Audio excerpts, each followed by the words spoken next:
Really?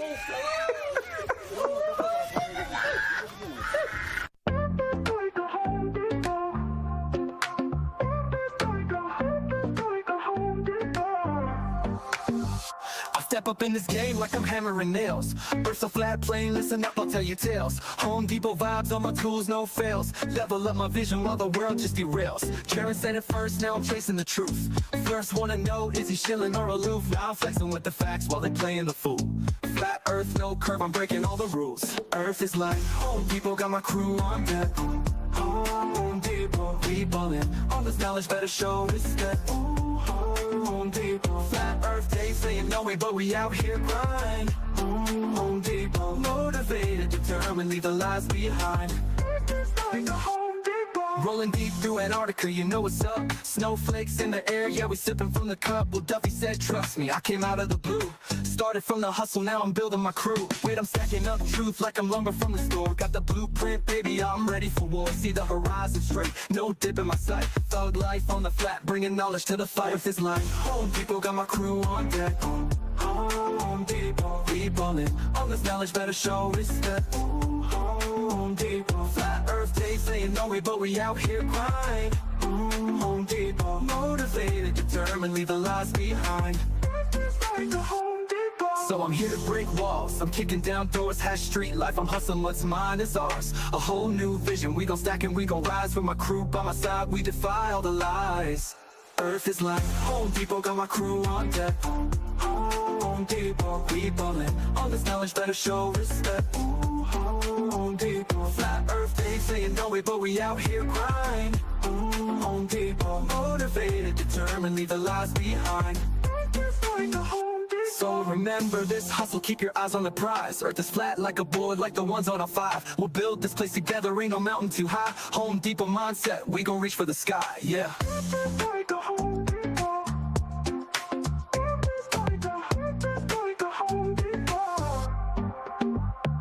So remember this hustle, keep your eyes on the prize. Earth is flat like a board, like the ones on our 5. We'll build this place together, ain't no mountain too high. Home Depot mindset, we gon' reach for the sky, yeah.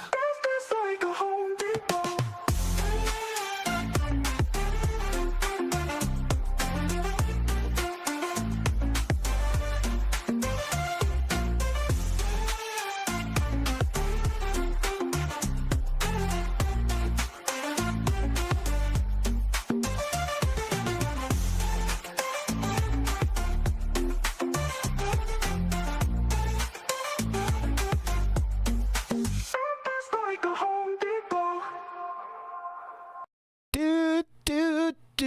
Looking out my back door. All right. Welcome to the show. As usual, if you'd like to support this channel, there are PayPal and Patreon links in the info box below. Start on over to Discord. We're a bunch of feisty MRFers over there. What's up, Discord? Hola. ¿Cómo estás? Vámonos, muchachos. Evening. Buenos dias. Yeah, buenos. I'll be back. What's that for? What? Spanish. You pick the song? No. What'd you pick? I think it's a political protest vote, my pick.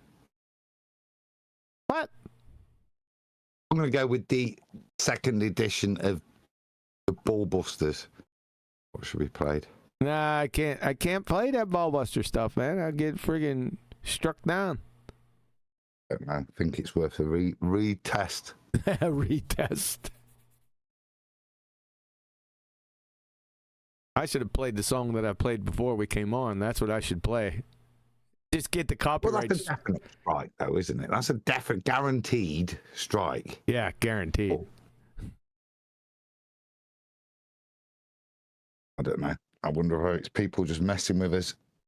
Might be worth just to tester one day.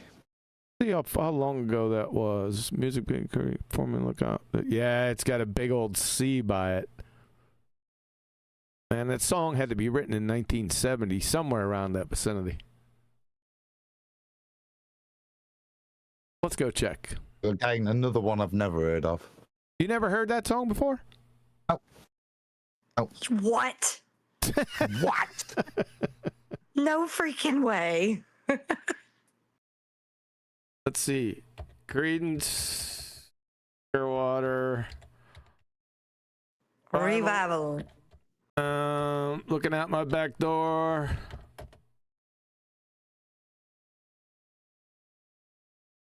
I should have played Tombstone Shadow is what I should have played. 19 song written Creedence Clearwater Revival. I'm right on it. 1970. So 3 years before I was born. I cannot believe you haven't heard that song, Adam. Crazy. I don't even know the bloke with the nice hair is. You don't know CCR? Nope. That's crazy. What's wrong with you? It's John Fogerty. That one's John Fogerty, that one right there. Yeah. Don't even know the names. Haven't you heard of that song Center Field? Nope. You haven't heard that one either. That's nuts. This I had this album when I was a kid. I had all these. Brian albums. was subjected to music like this. He might have heard of him, but I've not. Yeah, I heard of that. Of course I know that song. I'm not claiming it's my ignorance, but I don't know a lot about that obscure music. That's not CCR is not obscure. It's music, not obscure. What? They played it. They played in 1970 at a famous place in England. Hold on a second. Let's go back. No one else. Liverpool. That's like saying the Beatles are obscure. No, it's not. The Beatles aren't obscure. The Beagles? Beagles? They're obscure. God. They're a folk band. Yeah, Beagles. CCR in England. They had a big concert over there in England. I think it was 1970 also. Yeah, here it is. Some of that was in Nottingham. So, Again, before I was born. The Royal Albert Hall. yeah. Right. You know where that place is? You ever been there? London, no. But it's where Last Night at the Proms is. It's a famous old opera music. Opera or proper? Speak up. Opera, orchestra, everything, yeah. Like old school opera house, I suppose. Yep. So it sounds like it's been there a while. Designed accordingly. Tartarian, some might say. They rocked the hell out of that place, boy. Creed, I tell you what. Creed, right up there, boy. I mean, I don't know. I have to put them top 3. Have you not heard the song? I wanna know. Have you ever seen the rain? That song? Nope. I don't think I ever heard. This is one of those groups, Adam. They don't have a bad song. I can't. Like Foreigner. Yeah, I don't know. I could pick one or two, but Creedence, none. They're all great. It doesn't matter. Very few bands can say that. And this one, Creedence. How long did Creedence go on? That's a good question. Creedence. Name a few more of those songs. Tombstone Shadow. Yeah. A Bad Moon Rising, is that clean? Bad Moon Rising. Yeah. You got it. Yeah. Here, Clearwater Revival. I spelled it wrong, but that's okay. Let's see how long they were chugling. Keep on chugling. Yeah. Because that's Creedence. Let's get a little wiki action going on here. Rock band formed in 1915. Oh, that's right. They were way back there, but Fogerty had to go into the military. And then when he got out of the military, that's when they hit the big time. So they stopped making music before I was born. They performed at Woodstock. Before I was born. When were you born? Yeah, later. Look, this says years active. Whatever to 1972, I think it says. Yeah, a lot of those. Yeah, the years active, 59 to 72. Like I said, it was cut. There was clips of it because John had to. I think he was in the army. Was he in the Korean War or something? No, not the Korean War, for God's sake. Well, you said 50 something, so I think that must be Korean War. 59 to. Born on the Bayou. That's a good one. Green River. Sweet Hitchhiker. That's a jam. And What? are they from Louisiana or Alabama or what part of the U.S. are they from? No, you'd never guess because they sang like they were from Louisiana, right? Nope. California. New Hampshire. California. New Hampshire. I knew New Hampshire would be totally wrong. You're going to say the Canadian. Yeah, well, why did they switch? It's mad that they sang that way, and they probably had such a big fan base. Obviously, they do. In around that part of the US, with like Flatsy. Flatsy's way younger than me. She's fully aware of them. So, and they're from California. Bizarre, isn't it? Yeah. Saying to the crowd, you see, weren't genuine. Yeah, I used to, I'll tell you what, they're about as contrived as the rain, man. There's nothing, I can't think of anyone. I really can't. Zeppelin, all those. I can't think of anyone as good as Creedence. Just can't do it. Sorry. Kamala Harris get accused of doing that. Going You know down what? south and going, I'm Yo. cruising around. Pretending she's somebody who's not. yeah. I'm cruising around in the car. Shut Kamala up. Harris is Shut up. of the pop world. There ain't any Pamela Harris. I might start a Texan band myself. Bible. Let's get some images. So I've had this out ever since I was a kid. This is in my car right now. I was listening to this yesterday. Going up to get my arrows and picking up my strings. Guess what I was listening to? You betcha. This was Yesterday. Yep, cranking. That's a song by the Beatles, isn't it? Say again? Yesterday, that's a song. That's a famous song. Yeah, from well-known the band. Beagles. Beagles. Yeah, that's a nice song, actually. It's one of their nice songs. They got a few nice songs, I would suppose. A Day in the Life, that's a nice weird one. Who's singing? Who? Hello. Who's singing that? Who's that just rolled down here? Who the hell's singing? What about the girl next to her? Look at the girl with the blonde girl next to her. Her? Yeah. Nah, I'm over here. I see earthquakes and lightning. Yeah, there's Bad Moon Rising. They're best. Yeah, the friggin' Ballers have had that in the background the whole time. Been a Bad Moon Rising for them glue sniffers. That needs to come back. That needs to come back. Would you be able to play a cover?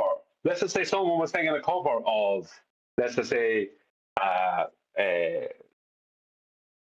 one of the CCR or any song. Would you be able to play a cover without getting struck? No, they'd still strike it. They'd strike the crap out of that. Yeah, he should know Proud Mary for sure. There's no way that he's never heard of CCR. I haven't. I'm not doing it for effect or to make myself look musically illiterate. Go ahead. Yeah, he's not looking for attention, Flats. Yeah, Proud Mary. You don't know what Proud Mary is? If he heard it, Flatsy, he would know that one. Tina Turner redid it. Sounds like With some Irish lady in Dundalk. Oh, Proud Mary. Up It there. does, doesn't it? Okay, let's go see if we can CCR Proud Mary. Proud Mary. Where we at? Live at Royal Albert Hall. They played it right there in your backyard. Before I was born. It's a bit away from Nottingham, in fairness. I wouldn't heard it. Yeah. They played it. They played it on the Ed Sullivan Show. Is that Elvis? He should sing it. Flatsy should sing it. I heard it I heard it through Grapevine. That's it when they do that. That's it. I listen to that there like myself.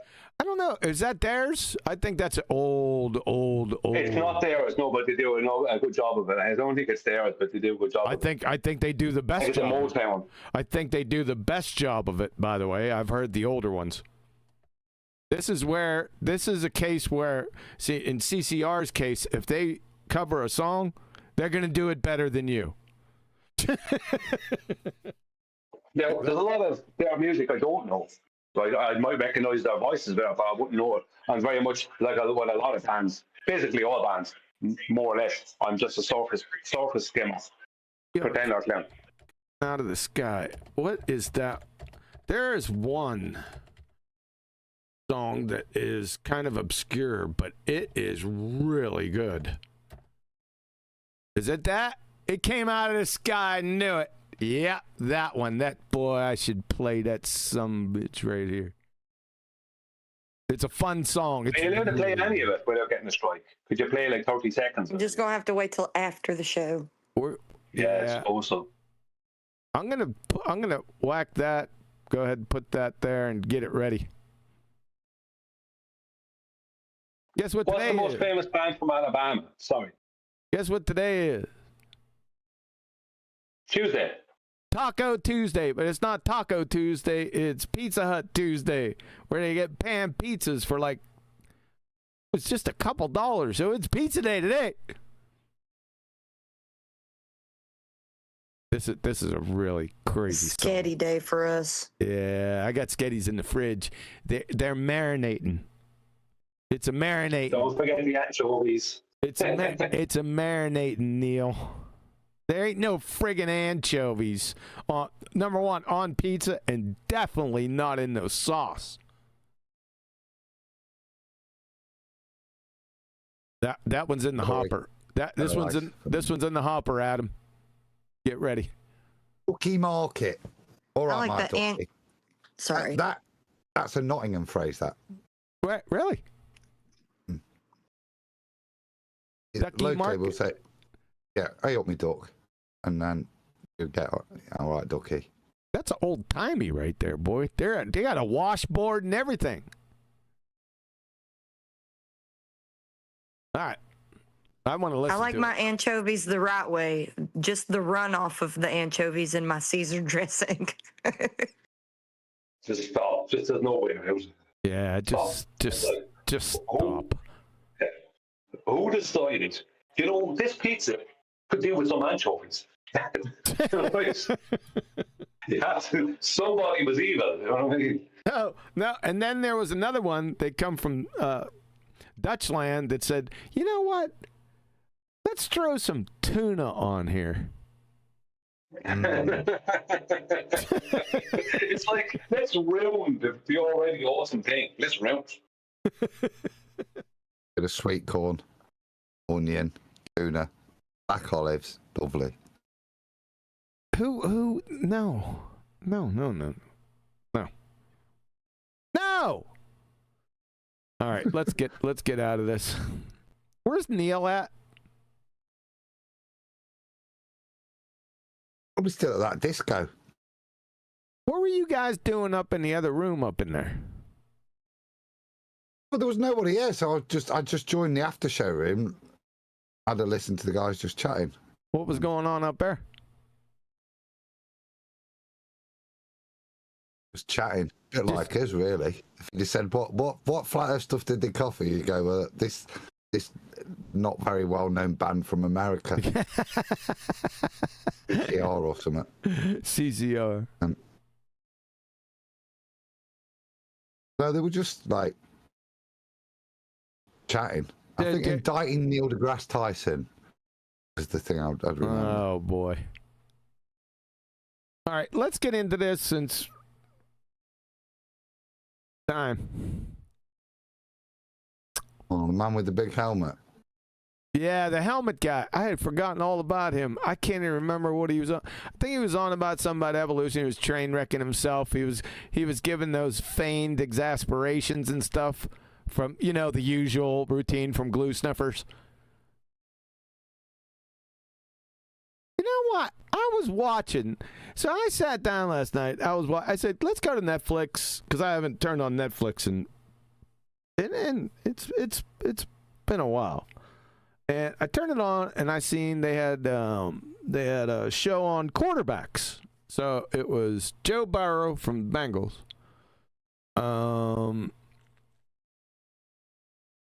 Jared Goff from the Lions, Kirk Cousins. I'm Brady.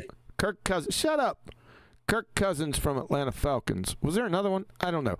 They were doing the story like through the whole year, and they were popping back and forth between quarterbacks, show them at home. You know, a couple of them had wives and, you know, a dog and a house and what they do, just regular everyday things. And I like Joe Burrow. I think he's a great quarterback for the Bengals. Bengals suck, but Joe Burrow's a really good quarterback. Always liked him. I'm sitting there, I'm watching it, and it shows him at practice, and there's some water girl there, and they're handing him a bottle of water, and he's talking about where he got this private museum tour where they were showing, you know, evolution. I almost fell out the chair right when he said it. I said, oh my God, you're not a dumbass, are you? And he said, yeah, he was talking about, and then he said, yeah, they have this bird, you know, Archaeopteryx. And I said, you just ruined my whole view of you. Now, I'm considering removing him from my fantasy football teams. That's what I was going to ask you. You're going to drop him because of it.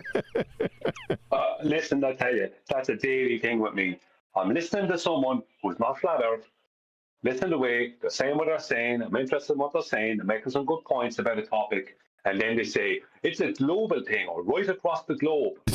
Instantly, it's last night. Instantly, it's you drop down so far in my estimation. Yeah, you'd figured, you know, really, it's more, if they say something about a globetard, it doesn't affect me as much, right? But if they're like an evotard, at this point, you know that it's like amateur night. They're friggin' clueless morons. It's something that it drives it just irritates the Jesus out of me. You know why that is? It's because you know that they don't have a clue about what they're talking about. Yeah. Yet they're spewing this nonsense out as if they do. Yeah. Whereas when it comes to the globe, people are under the impression that they're just kind of under the there's some sort of differences. I agree. There is some sort of difference. There is. I can understand your anger there or your disdain in at that point, especially considering your background professionally. It's like just stop talking about this. You know what I mean? Yeah. For me, when I hear right someone who's obviously able to put sentences together, able to use their intellect and make good points, and suddenly to come out with it's a global thing or it's right across the globe. I mean, there's other ways you can phrase that. You go right across the world or the whole world. No, they have to say the globe, because when I hear that, I know, right? I know that what they're doing is that's their only comeback against the reality they don't want to deal with. And instantly, I feel them as weak. Straight away, you're weak. Yeah, but because Brian, you could categorize nearly the entire population there, right? Not really, because what's happening is there's an indoctrination going on, Huey, where nobody says across the world, across the face of the earth, there aren't anymore. Everyone has to say global. It's ridiculous. It's like, that's not making the world a sphere.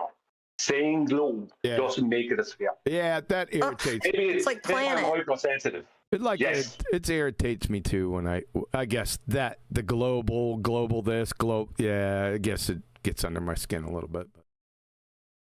All right. There is the contra to that. I agree. I mean, like numpties like this, they fall back on these statements that somehow underpin the crap they're spouting, and they use and reference the globe. But there's a lot of alternative. Like I said, these people aren't like people like this. They're not interested in actually trying to uncover some unknown truth, get to the bottom of things. They're just parroting stuff for an income, and fair play to them. Yeah, but the quality, as you see, it's a little lacking. Now, what I would say is in some of the other stuff I research, so whether that's, you know, when I was looking at the millennial reign of Christ stuff, or whether I'm looking at some alternative history stuff, a lot of the idea of flat Earth and the cosmology that it forces you to change to, they will pay homage to it, and actually they don't want it to be part of what they're detailing, the side point, but they'll recognize the point, and in some cases try and say, look, I don't want to get involved in that, and probably more in the history thing, but in other cases actually affirm it because it's there biblically and it helps their point, and they'll lean on it as a fact. Well, now we know the Earth's flat and it's one of the lies we've been told, and move on. That's the other good thing. It's actually referenceable to a lot of the alternative researchers in different areas unrelated to flat Earth. For me, well, just to clarify my position, I'm not talking about the average person who might use the term globe, right? I'm not talking about the person I meet on the street or someone I know. Like, that's totally fine. I'm talking about people who are running podcasts and shows with a big following, right? Who use the term, and it's like, I know when I hear it, I know the way they're saying it, is they're using it because they can deal with all the other things in the world that are not correct, not true, and they're able to see through this, that, and the other thing. But when it comes to this issue, they have this big wall up. It's like the way they even say it, the way they say it, the intonation in the voice tells me that this is a forced thing. Even some of them say it aggressively. It's like they don't want to address the elephant in the room. They'll address every other thing, but not the elephant. And they think they can get out of it by aggressively saying the word globe when in the middle of a sentence that is otherwise totally calm. Sorry, this just bothers me. All right. You know what bothers me? Inconciseness.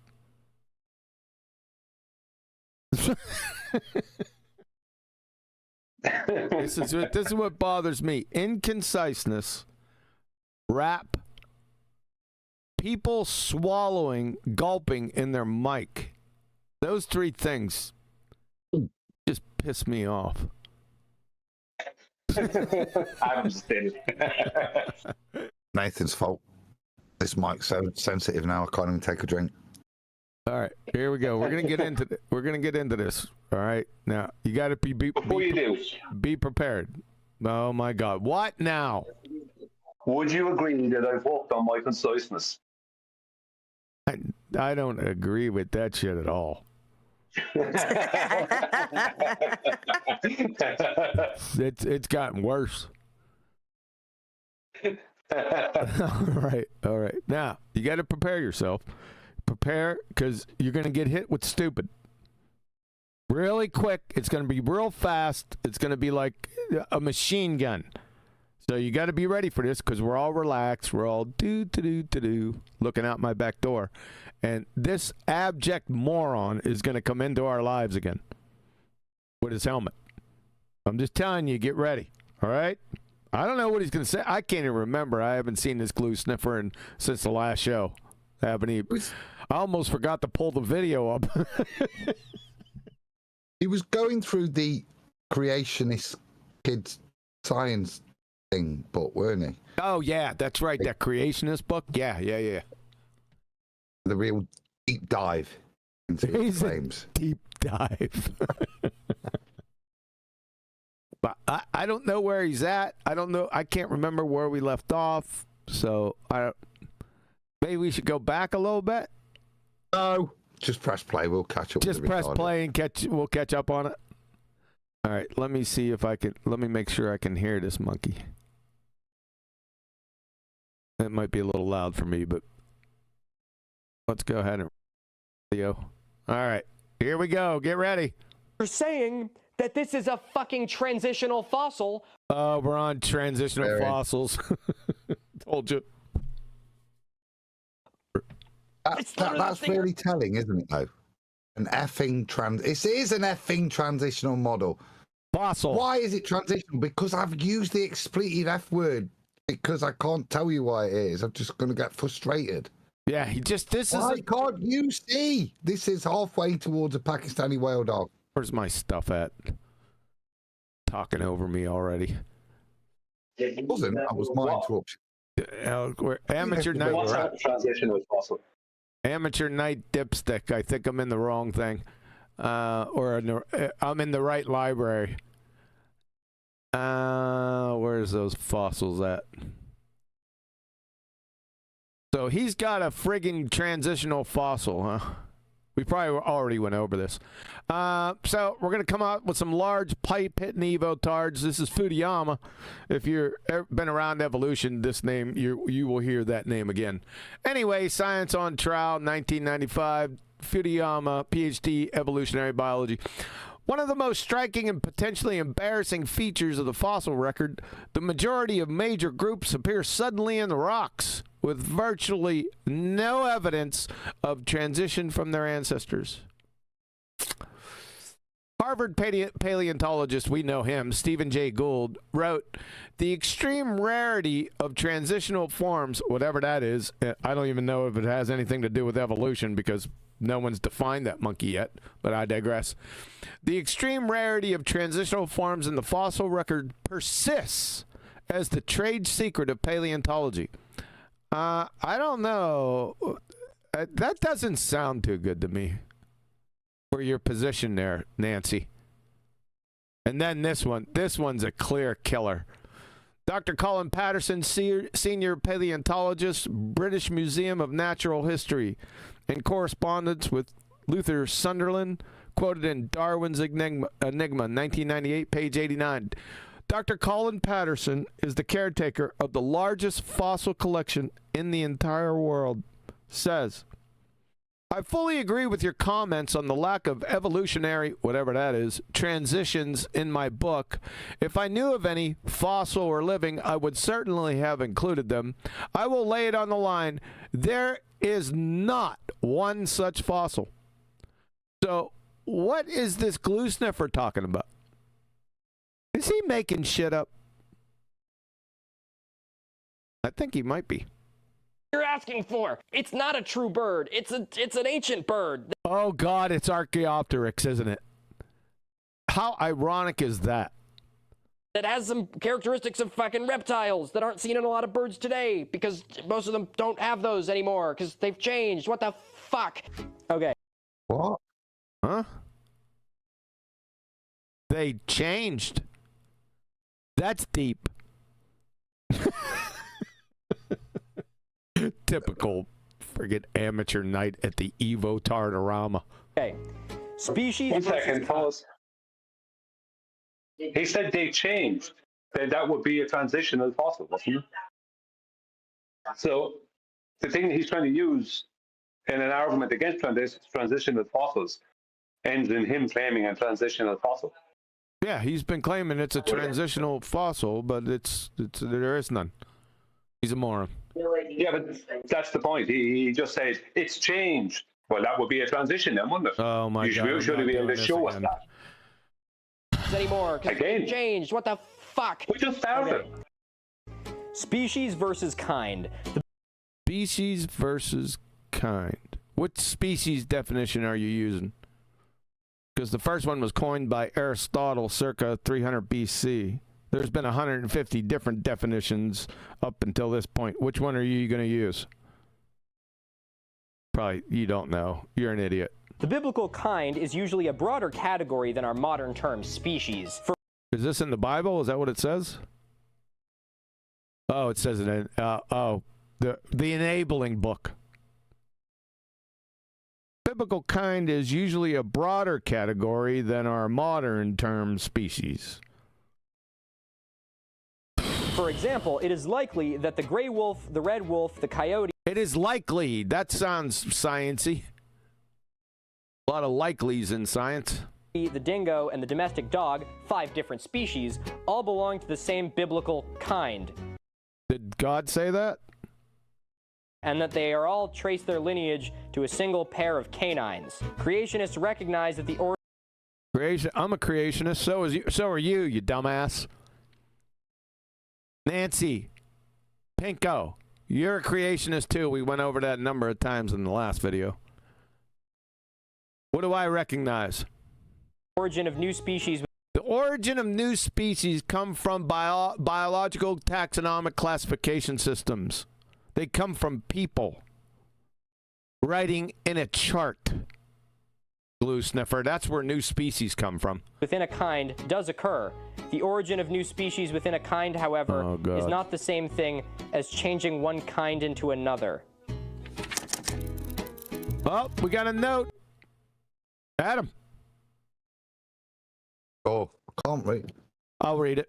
The word kind is used due to Genesis 7:2, which has the commandment from God to Noah to take pairs of kinds of animals into the ark. All right, not too much to do with there.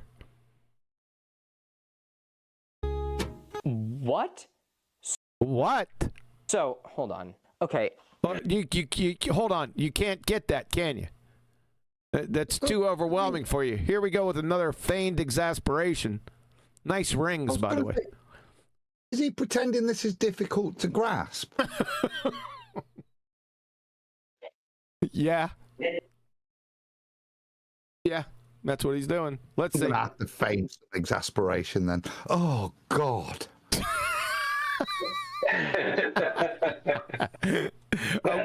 When we do that with you, Brian, we're not feigning exasperation. It's actually exasperation. I don't, yeah.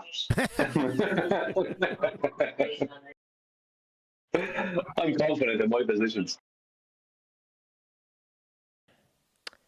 So, you believe that gray wolves, coyotes, dingoes, and all the different types of domestic dogs came from one canine. Yeah? Yeah? What? Not really. He said, yeah. I don't think, like, if Noah's looking round, he went, I'll get White Fang up there from the mountain. And who should I partner with? Another White Fang or Lassie I've got in the field looking after me. Might have, like, chose both, dude. White Fang, that was a good one. And Lassie. Kudos. Through a process. 1 second. It's already been 3 seconds. Yeah, just on this point, he's trying to claim that all canine creatures came from the same source. But then, and he's using that quote there from the Bible and to use the word coins. But that would mean that he's basically stating that all birds came from the same birds and all cats came from the same cats. But what has any of that got to do with what he thinks is evolution? He doesn't know what it is. No one does. Yeah, no one does, obviously. But what he thinks it is, that is not. Like, I mean, I admit I'm ignorant on this. How much reality have they gotten to having these people? How much reality have they had to hijack to make these claims? Because obviously they're not saying I used to be a jellyfish anymore, are they? Yeah. I don't know. You'd have to ask them. They're doing what ballers do, aren't they? Which is instead of defending their position, they attack ours. Yeah. No, they're attacking not ours. Not ours. He's attacking the book's position. Yeah, well, that's what I'm saying. So in this case, he's now attacking Noah's taxonomical process.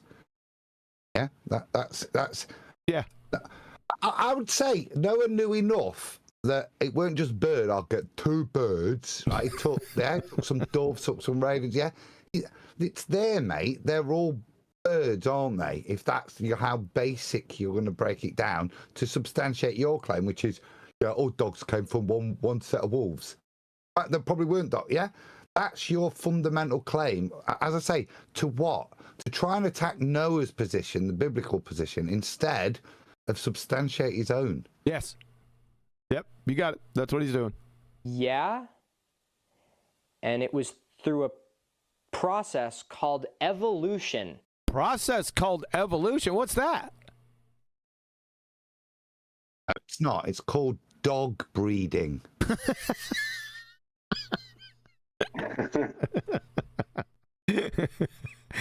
Well, I don't know how they bred those house cats from lions, or lions from house cats. Glue sniffer, what is that process? What is, first off, what is evolution? And then what is the process? That's what we want to know. How? Whoa, you're not going to tell us what that process is? Guess not. The fuck? How the fuck? What? So if they acknowledge that that's possible. We got another special note, Adam. I'll go ahead and read it. I'll read it, dude. Yeah, I got you. Young Earth creationists believe and accept evolution on a micro scale. Do they? I'm a young Earth creationist. Of course, I can't demonstrate that the Earth is young by any means, but I'm categorized in this. I don't believe this and accept that. So this is a lie from your MMM team, the Miniminuteman moron team. So this is bullshit. This is straw man. So I'll go ahead and read the whole thing. Young Earth creationists believe and accept evolution on a micro scale as what Darwin originally presented in his theory. He didn't have a scientific theory, by the way. They, however, do not believe in macro evolution, which is what the textbook is poorly trying to explain. What I need you to do, Glue Sniffer, right, on your next live stream, I want you to remove the adjectives out in front of that thing you haven't defined yet. Macro, just in case you don't know what adjectives are. You probably don't, you moron. Macro and micro, I want you to remove them and then define that thing in front of it or behind it.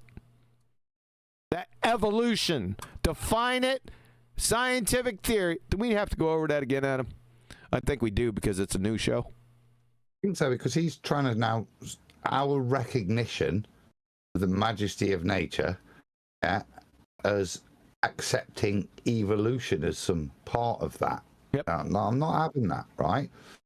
Just because a moth may move an area and its coloration change right, to suit its surroundings, that doesn't show random evolutionary bullshit luck, does it?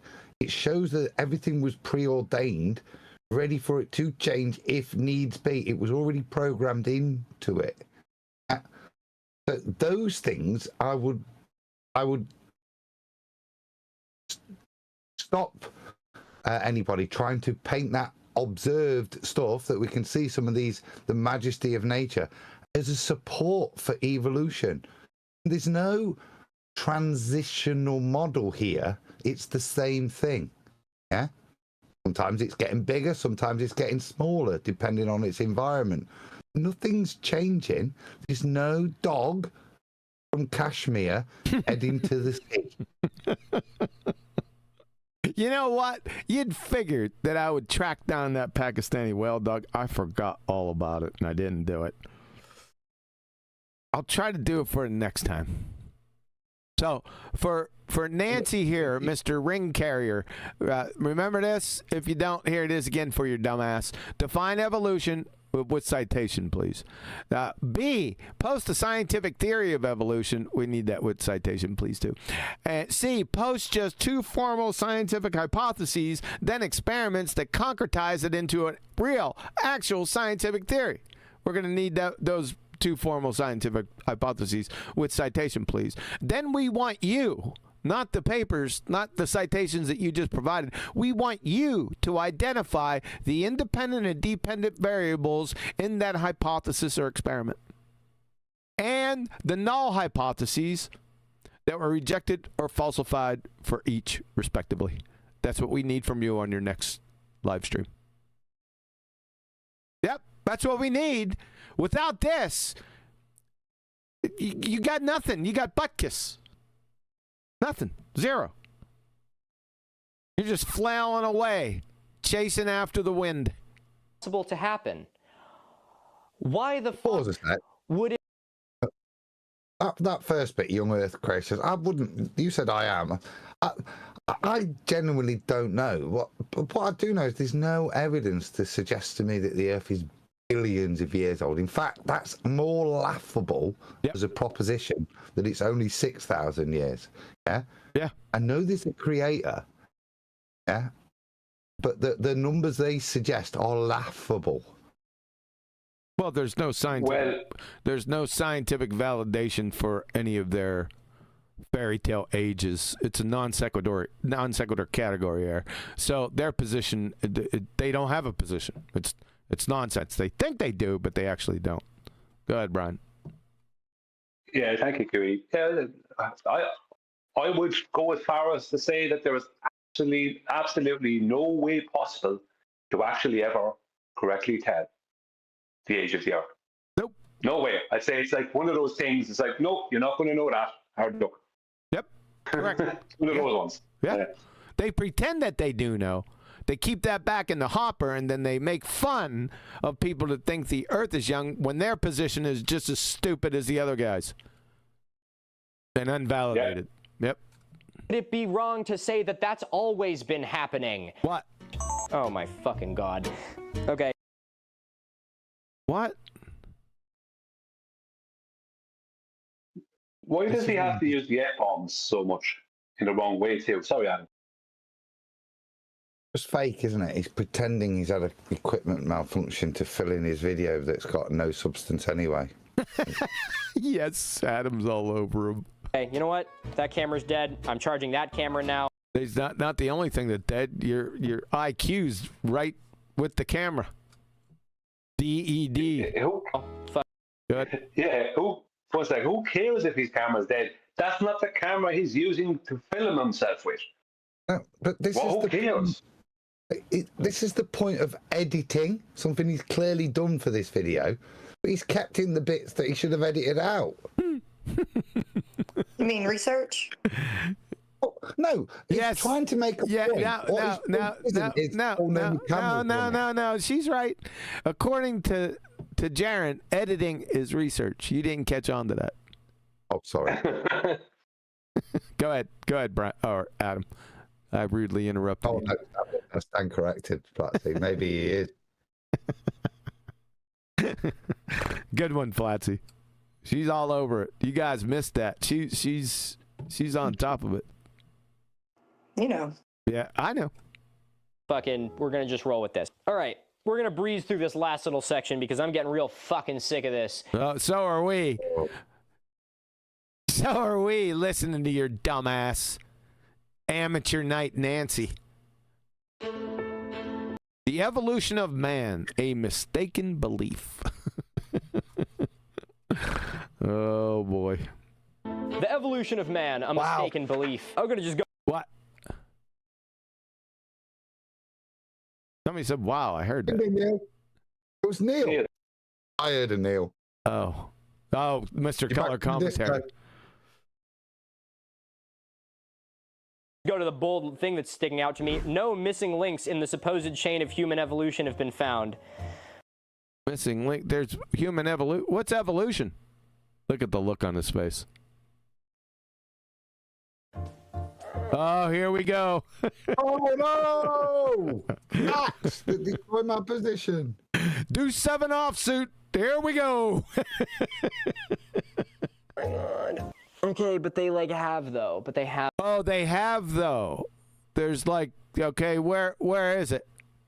And is that evolution? Let's see. Have though. We have a really good chain of human. Ends the position. But they've never measured R, have they? Oh no! But they have though. Same religious rhetoric somebody that can't support their own position. Best he'll do now again is attack, in this case, the biblical standpoint. Let's see if there's any. Do I get anything on that? Hold on. Gotta go to fossils because that's where they're at.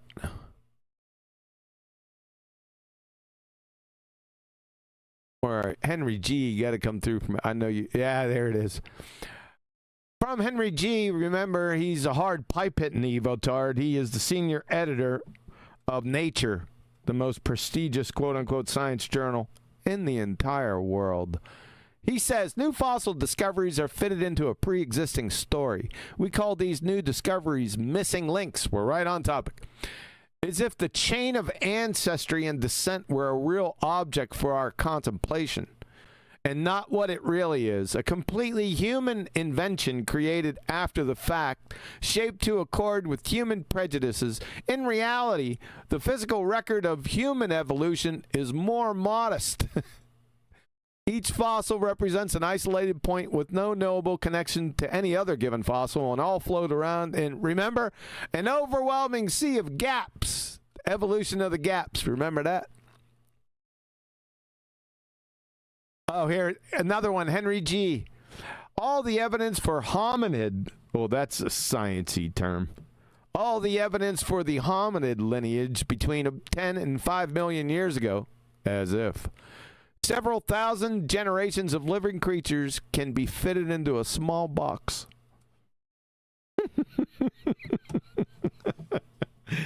So we got the senior editor in Nature here. I mean, a subject matter expert, obviously.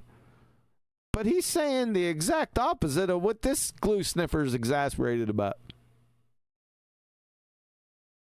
Something's not, it's not fitting into a small box.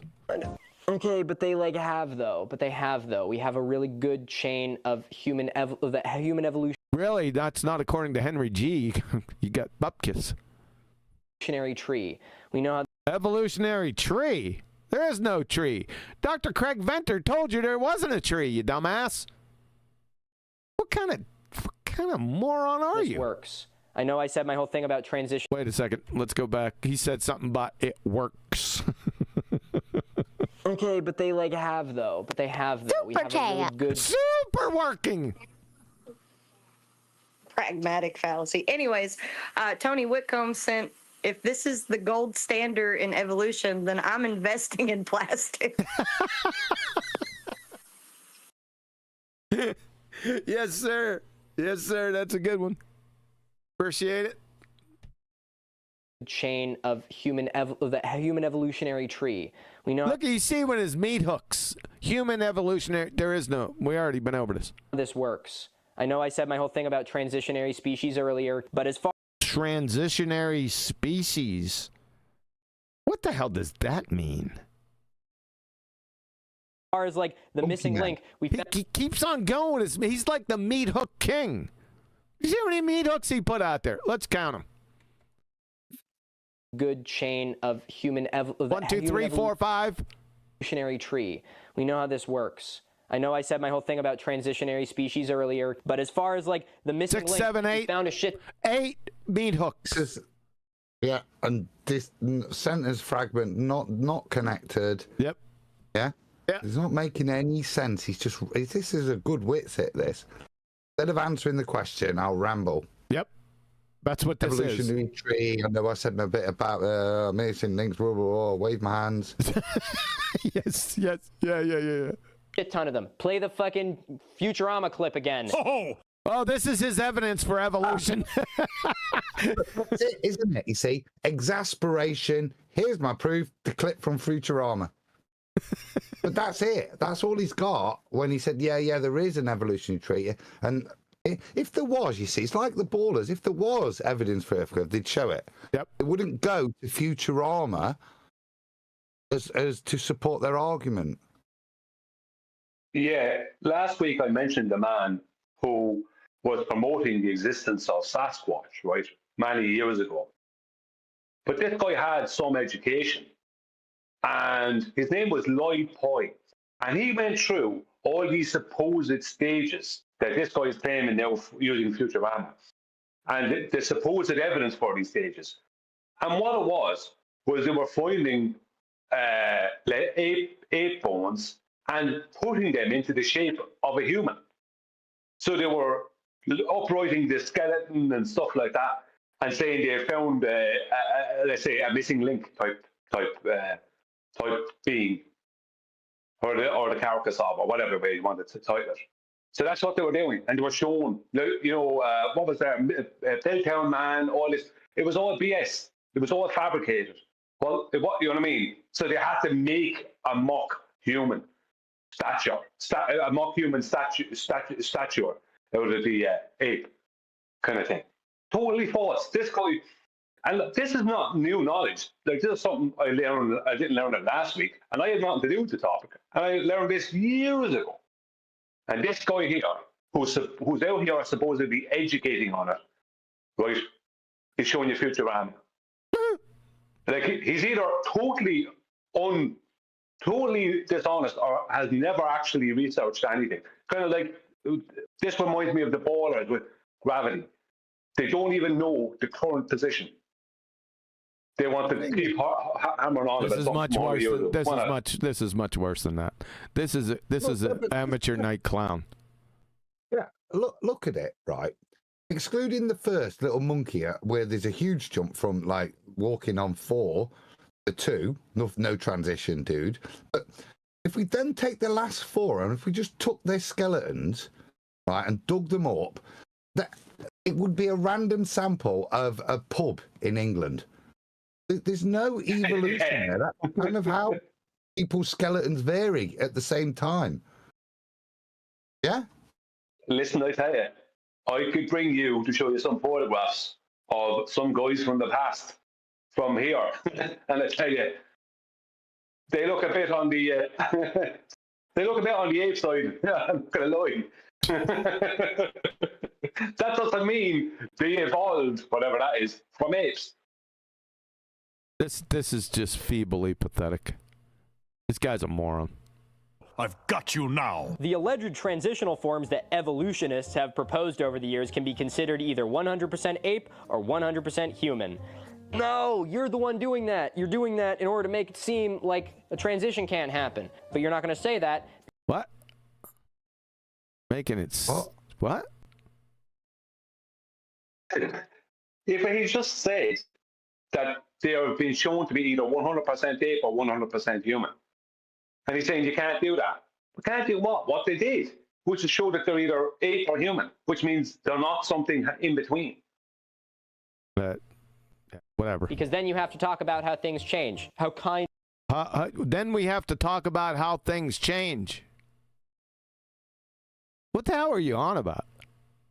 Like what things? What do you mean change? Things change. Oh, man. I guess things change. And Neanderthals. The fossil evidence suggests that these individuals were intelligent, used tools, paint, and fire, and buried or cremated their dead. Thus, there is little doubt that these fossils were 100% human and represent either an extinct race of humans or humans with vitamin deficiencies that caused unusual skeletal features. Oh, man. So... Is that it? That's all? That's your rebuttal? Oh, man? Imagine, right? What he's saying is if they dug up Stephen Hawking's, yeah, well, look, he's like a transitional one. Look, he can't really walk properly. He's intermediate. He's probably had to go on all fours looking at the way his spine's curved. So we can interpret this dodgy-looking fossil as an intermediary one. This is the bullshit of digging shit up and then into making a... one of the previous quotes she said is no better than a bedtime story. That's exactly what it is. Pull that one up. That's a... You like that? You like that? That's Henry G. Doing. Yeah. There you go. There. Henry G. Paleontology, Evolutionary Biology, Senior Editor, Nature. From In Search of Deep Time Beyond the Fossil Record to a New History of Life, he states, to take a line of fossils and claim that they represent a lineage is not a scientific hypothesis that can be tested. Well, you got that right. thank the Lord, but an assertion that carries the same validity as a bedtime story. Yeah, that's what we got going on here. Got it, Adam. Well, if you... Sorry, Adam, go on. No, Adam's right all over this, man. Duh. Well, just on Adam's point there. If they dug up a skeleton from somebody who worked in the fields their whole life in China 400 or 500 years ago or something like that, right? And a more nowadays skeleton, let's just say from Europe, there was going to be differences. The two lifestyles were completely different.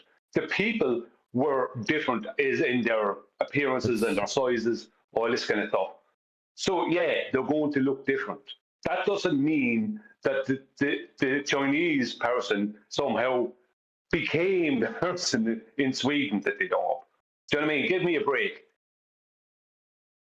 First one, they're not an extinct race of humans. Well, you they carry are on. an extinct species. I already did. You know how, as the emissary, it's my job to wheedle out the Ethereans, and sometimes you have to be patient. Yes. Brian, you need to go to BALLBUSTERS chat. From our own chat, Nathan Oakley, who I'm about to indict, is clearly an Etherean. He's presenting evidence of unicorns. But look at the image. In BALLBUSTERS chat in Teams.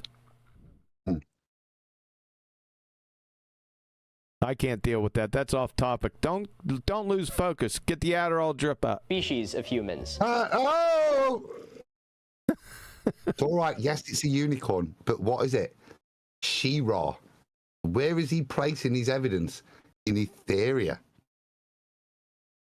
What the hell? Yeah, well, it's a cartoon, just like he showed a cartoon. So that's very apt. Well done, Nathan Oakley. Oh, is that the dovetail? They're both cartoons? Yeah. Yeah. I got you. That's not sharing it with my audience, though, so shut the hell up. Everybody knows who She-Ra is. It's fine. Oh, we can't. We got to get the I'm going to go with the first one. They're not an extinct race of humans. They are an extinct species of humans. That's not that hard. Holy shit. I got to take a photo of that. I know this is dead, but my God. The views of origins, evolution, creation by chance, and special creation by chance. We got enablers out here, but that's the problem. They put these two pictures in that book. Oh my. Creation by God. Special creation is like the Chad emerging out of the light, and evolution, creation by chance, is like half a... Is evolution creation by chance? Look, he's got his own dirt. Get your own dirt. Yeah. I'd just like to say that these photographs that he's putting there, he didn't take that from his phone of a book. That's not what you would get from a book. You don't get these totally flat, two-dimensional, you know what I mean, squares. The book has curves in it, the pages have curves. You're not going to get it like that. It's going to be more mutated. So that he just lied. That's not, he didn't just take a photo with his camera. Brian, we got bigger fish to fry. I don't know. I like to really focus on everything. I'm sure. I'm sure these images are inside that book. I'm sure they are too, but he didn't get them from them. Lovely. Kim would cite this crawling as out proof of research. Thanks. Like this green ooze. Good argument, but I've already depicted myself. That's not an argument. That's not arguments. They're two images, you glue snuffer. Yeah, right. As the Again, pause. This is exactly like the ballers again. You see something which is clearly just an allude, just a metaphor, etc. And they jump on that, and that's the point that they want to use as their proof for evolution in this case, or a ball in, as opposed so just instantly generate a straw man. Yeah, we're dealing with retards. result of No, divine it's not creation. retards. Disingenuous people who don't have an argument of their own, and the only way they can substantiate their position is to strawman ours to then laugh at it. They're Lots of retards. similarities.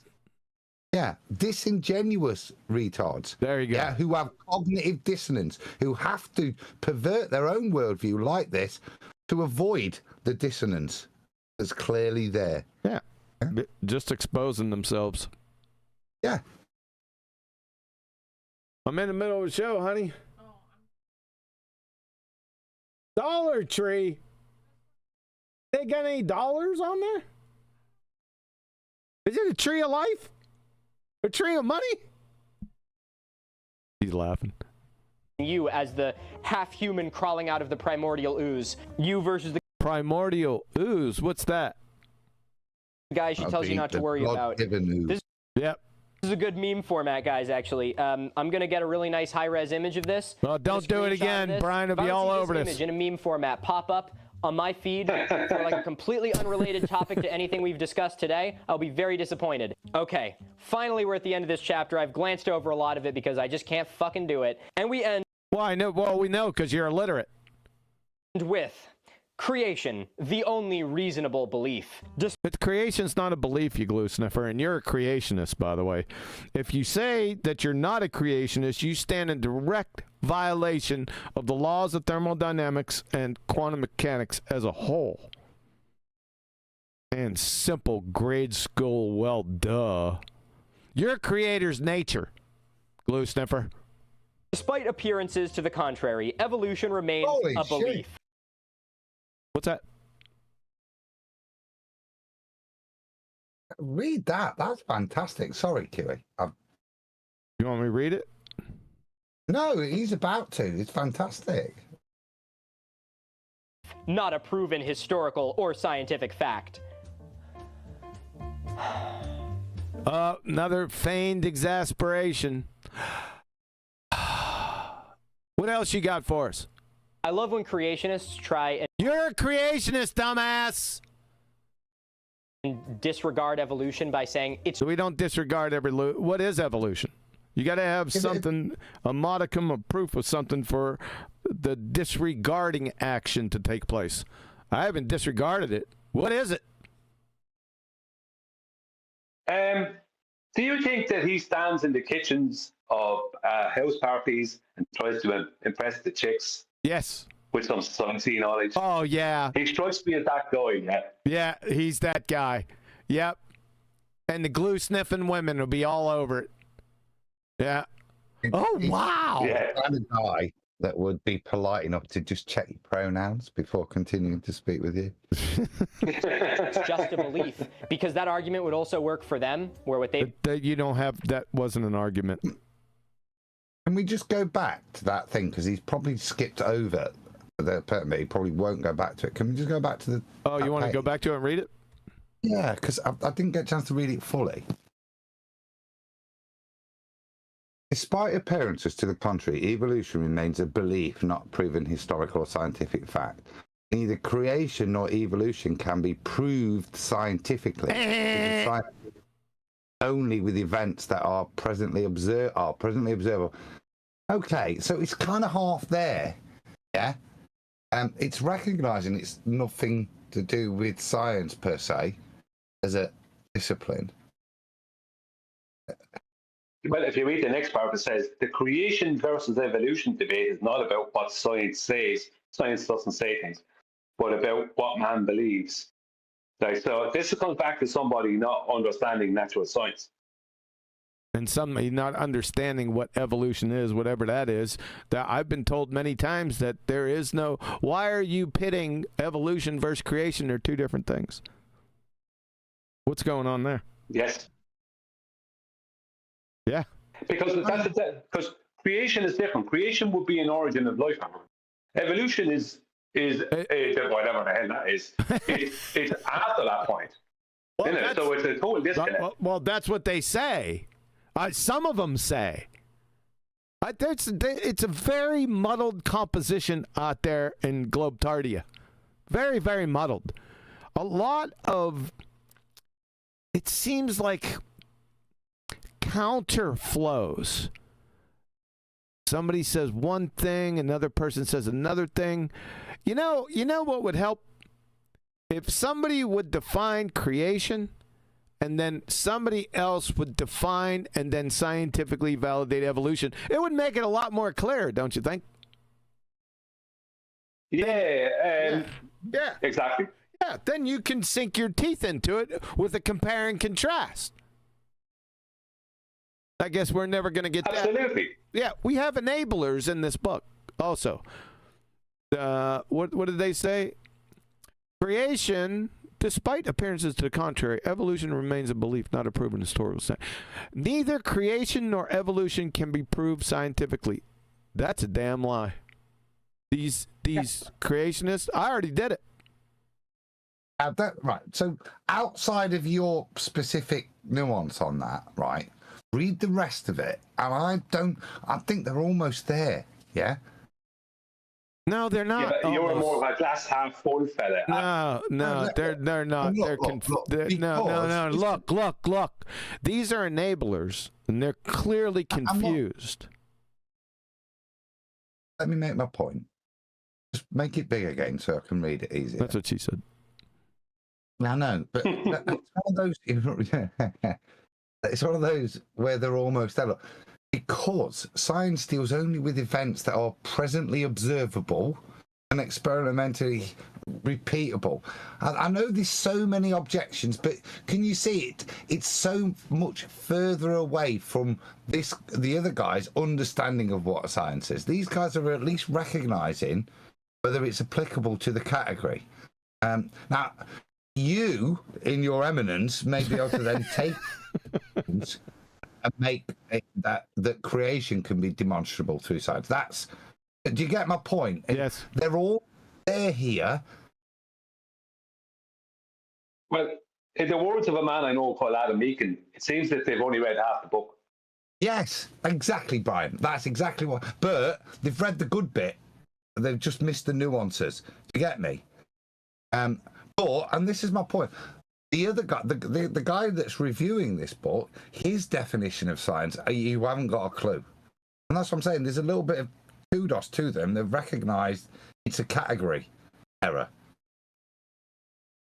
Too bad we don't get the rest of it. Science can, however, demonstrate whether the ideas of evolution... What? So, science... Can you cause a dog from Kashmir to turn into a whale? What do? Do you boil it? No, it's just a train wreck statement. Just a stupid statement down here. I wish I could read the rest of it, but What? I just want to say about you that they're enabling it. They're keeping an argument going that doesn't exist. Yes. I mean, there's no argument to be had. Yes. But they're keeping it going. They're enabling this nonsense. It's like, you have to allow the conversation. You're not allowing the conversation to happen about refraction, QE. Yep. That's what I'm hearing. Yeah. Make it big again. That next sentence exactly supports your indictment, QE. What? Of an enablement, yeah? Science can, however, demonstrate whether the ideas of evolution, whatever that is, that's the enablement point, yeah? Yep. Maybe it could, but you'd have to define evolution first. No, it doesn't have anything to do with... Science doesn't deal with ideas. I'm telling you, I think the cause of whales is boiling Pakistani dogs. I'm yeah, you do. I'm gonna test it. I know you do. You told me privately one time. It's a belief, not a proven historical or scientific fact. I love when creationists try and disregard evolution by saying it's just a belief, because that Yeah, it's a religion. We really don't know what it is, though. argument would also work for them, where what they believe is also Would also work for them. What would work? just a belief. So I guess we're on equal footing then. No, you're a glue-sniffing fungus muncher. We've got actual scientific evidence for the creation. Either creation and obviously, by de facto, ipso facto standard, they creator. nor evolution can be proved scientifically, because science deals only with the events that are presently observable and experimentally repeatable. The creation versus evolution debate is not about Never been a debate, and it's not creation versus evolution. what science says, but about what man believes. Oh, it was there. I'm sorry. Science can, however, demonstrate whether the ideas of evolution or creation are reasonable beliefs. So science deals with demonstrating and validating reasonable beliefs, huh? Not to him. This is to the idiot enablers that wrote this book.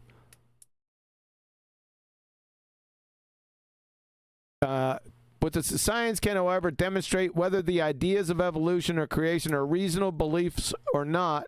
It can either reinforce or undermine them being beliefs. There you go.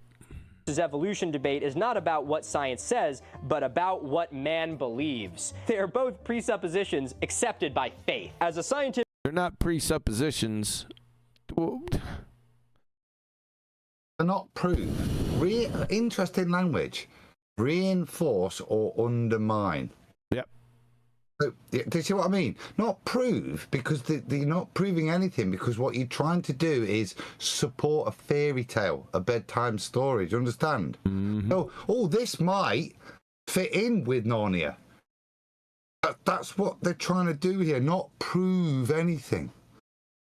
Look at the enablement. As a scientific hypothesis, evolution is a failure. Really?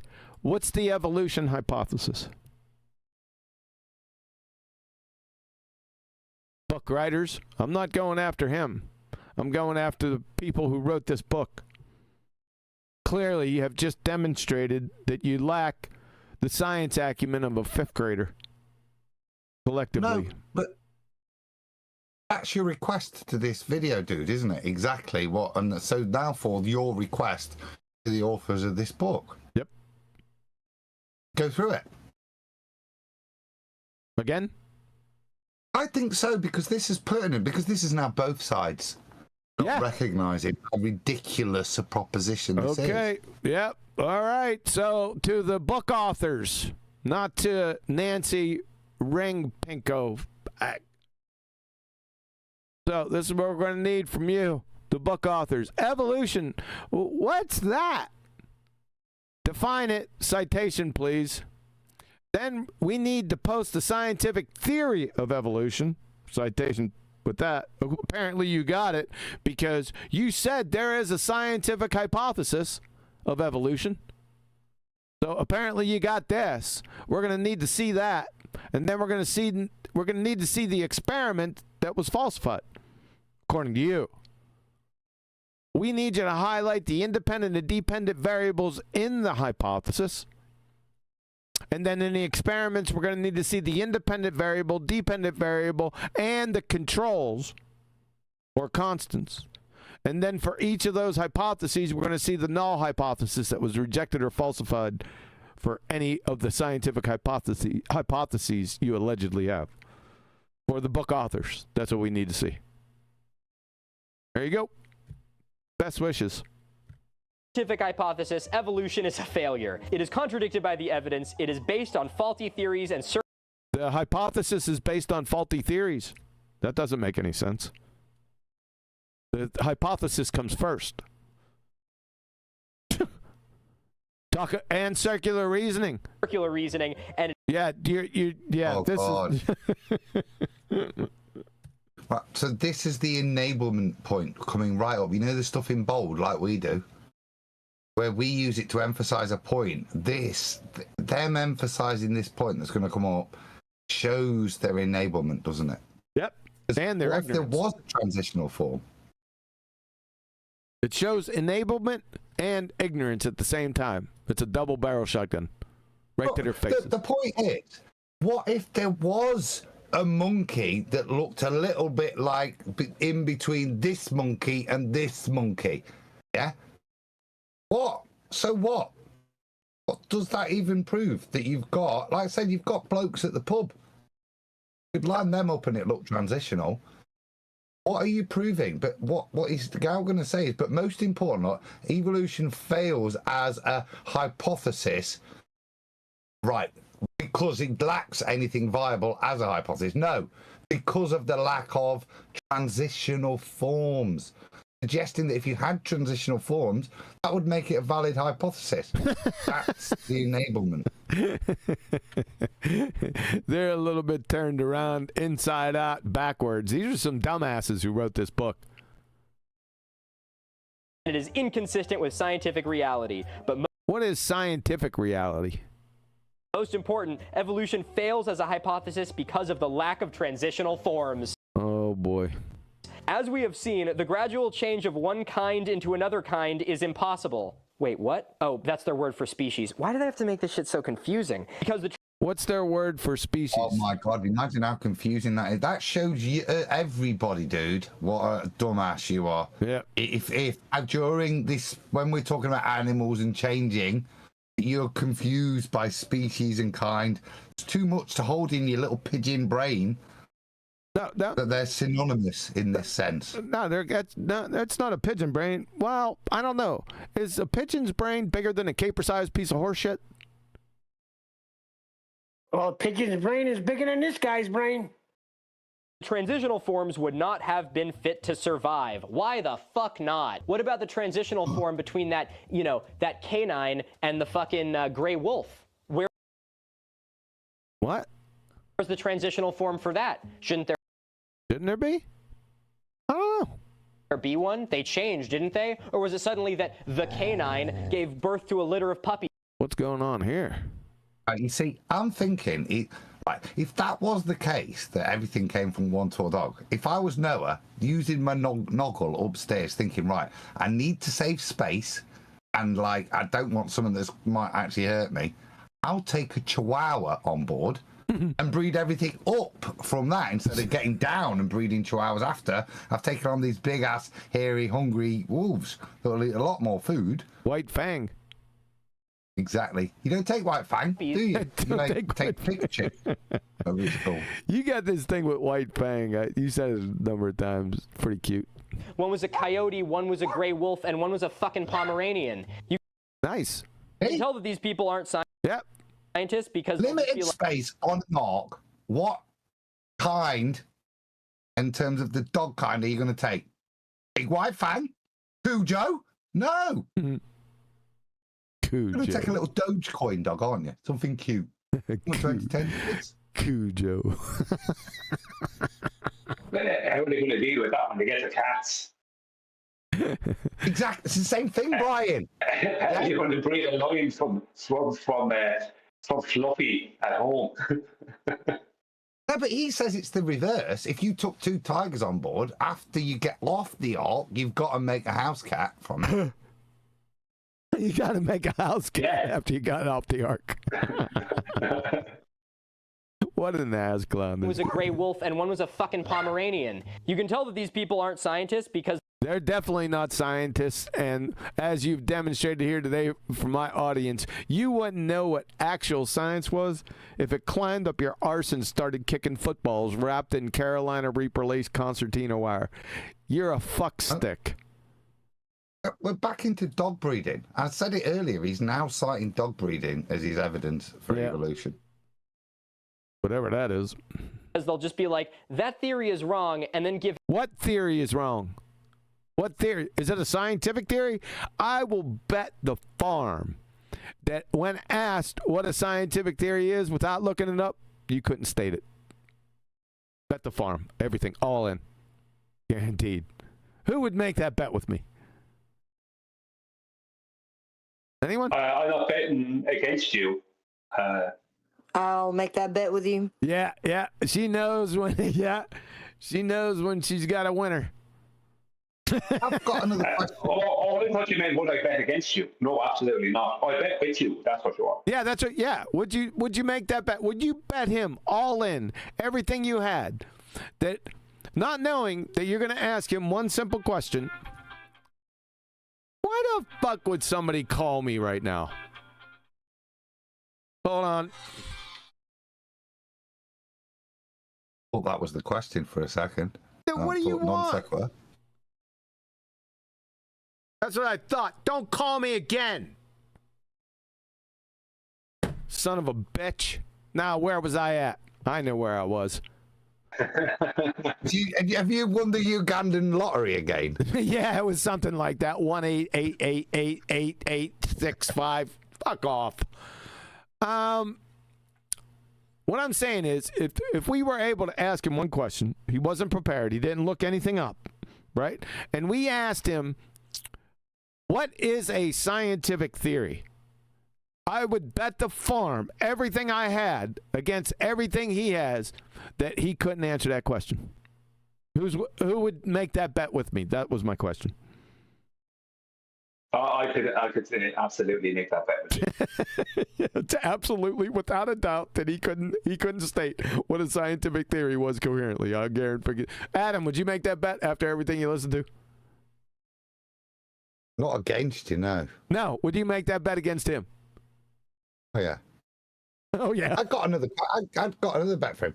Or just a number from him. So, according to the scientific theory of evolution, how many times do 2 wolves have to mate to get a Labrador? Hey, Huey, when you said, when you got the phone call, you said, what do you want? Then you said, whatever was said to you, you said, don't call me again. I thought it was like your son or something. I was like, geez, pretty harsh. No, it wasn't. I figured you'd really put up on the pot there. I answered it, but there was, you know, those phone calls, the random phone calls from bumfuck Egypt. There's no one on there, right? So I asked him, what do you want? Yeah. If absolutely no better one of those the other day. Yeah, like, really, happen. Like obscene. Yeah, I ended up saying, "I'm going to pray for you, mate. Something wrong with your soul." Really? So he phones up. He says, "It's like, hello." He's obviously got my number from some stupid, the call log thing. Hello. I'd like to offer you 2 Bitcoin to sleep with your family. Whoa, dude, am I misunderstanding what you're saying? No, I'd like to do that. I said, don't be ridiculous. Well, then, fuck you. I will rape them, then. Is that what he said? Yeah, honestly, it was really disturbing. Like, mental. And I'm like, so generally I'm saying, oh, dude, that's so mixed up. What is wrong with you? Do you need help? You know what I mean? I played it like that. Yeah. So I'm good. And literally, I kept repeating that at me. Not the number, obviously, but, like, really disturbed. Guaranteed, I will bet the farm on this one again, that he's an ignorant, evotard spherehead. Guarantee it. Sorry for that number. Explanation. The lack of transitional forms is most clearly illustrated in the supposed evolution of man. Although evolution of man? What's evolution? Pause. Darwin and Don't forget that. Pause. Look at the book. Look at the image the book's portraying. Just as you said the indictment to him, look at what the book's got. It's got worlds. Yeah. Is they moon? Yeah. What's that? What's that this? in your creationist book, you Muppets? You Muppets, yeah. We have the enablers, the ignorant dumbasses that are enabling other dumbasses. We got a circle jerk of dumbasses. other early evolutionists were confident that transitional forms between man and his ape-like ancestors would eventually be found. Discovery after discovery merely reinforces the fact that man has always been man. Pause. He just said a man and the, like he's reading from the book, a man and his ape-like ancestors. Hang on a second. Who proved that? Nobody. Who proved the apes from my ancestors? Yeah.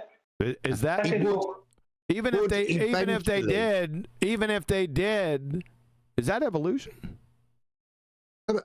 No.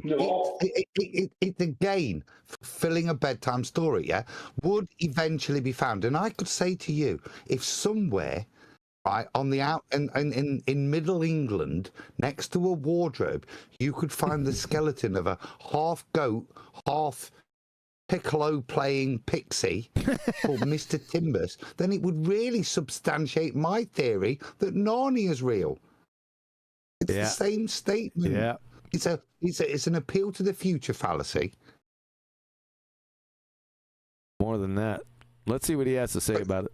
It most certainly does not. That is literally just a straight up lie. Here is the evolutionary tree of humans. Is that a picture? Now that's a tree. Those are the pictures. They weren't tree. Now that looks a bit African. That tree. There it is. Oh. That's What's that little tree on its own with nobody on it? Not the branch. They've been exiled. There's no evolution over here. What about this branch? Oh my goodness gracious! Up here it says you are here. You are here. Idaho. A homo? Do you think these guys are homos over here? This homo group. That's where the Blue Oyster Bar is, on the edge of that branch. This is evidence for apes evolving into humans, ladies and gentlemen. This is it. This is all he's got. What that is that's the other tree of life, and he's after debunking the globe as he's drawn in perspective. Let's see what he. Let's go back and see what he says. Discovery after discovery merely reinforces the fact that man has always been man. It most certainly does not. That is literally just a straight up lie. Here is the evolutionary tree of humans. I'm sure we will find a lot more. Shut the fuck up! Oh. Yeah! I'm trying to listen to what he has to say. Shut up! Yeah, because then you'll get some incitement. Excuse me. You're right. Just Let's a listen straight to up his lie. pearls of wisdom. Here is the evolutionary tree of humans. I'm sure we will find a lot more. Still waiting on Denisovan. You're going to find a lot more. You got images or diagrams like this. As you're open to find more. What the hell, dude? Do I got to hammer him again with Dr. Craig Venter? Yeah, I do. You brought up a tree. I was just going to say. Oh, here we go. That tree is his proof. That's his proof. When he's addressing us, saying, "No, look, you came from apes." Yeah. How? Because look at my picture. Yep. Look, here's Aslan. Here's the White Witch. Yeah. Here's the table where Aslan went and got a crew cut. Yeah. All evidence for my bedtime story. In this case, he's just arranging pictures of monkeys that eventually look a bit like Brian. I can't really say. I do have a better recommendation. Dr. Craig Venter, the grand poobah of geneticists, the geneticist of geneticists. Get ready, Nancy ring-bearing panko bag. There is no tree of life. It's an artifact from early scientific studies that aren't holding up, so there is not a tree of life. From Arizona State. Origins Project, February 2011. There's the video right there. I even got a timestamp for you, 9:14. It gets much worse than that in this video. So, who are we to believe? Fairy tale image from a tree from a pinko fag, or Dr. Craig Venter, geneticist of geneticists? Good question. We have fragments. We're going to find more of them. You have fragments? Fragments of what? I can't believe that you can just say this shit and assume that kids are going to believe it because you don't give them access to phones and you homeschool them or something. Oh, listen to that. Oh, that's a desperate indictment, isn't it? Yeah. Little backstab there from Mr. Glue Sniffer. Numpty dipshit. You think that's an argument, Holmes? Let's hear it again. And assume that kids are going to believe it because you don't give them access to phones and you homeschool. Assume you kids are going to believe what? Your fuckwit tree that Venter just destroyed right in front of your face. This? Again, the same analogy with ballers, you see. Yep. They'll always deny their own high priest. So he's a high priest of this. He's not a creationist, these guys that QE's citing as aggressive witnesses. But once again, the fundy, uneducated who just believe it true because of this picture of monkey faces on a tree.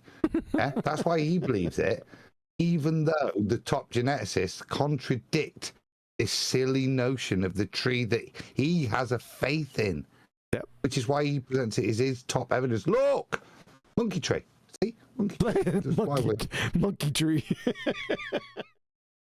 That's a good one. Look, monkey tree. On Denisovans, we have fragments. We're going to find more of them. I can't believe that you can just say this shit and assume that kids are going to believe it because... That's to you, too. Just say that shit, post that tree up, and the kids are going to believe you. Right back at you. Because you don't give them access to phones and you homeschool them or something.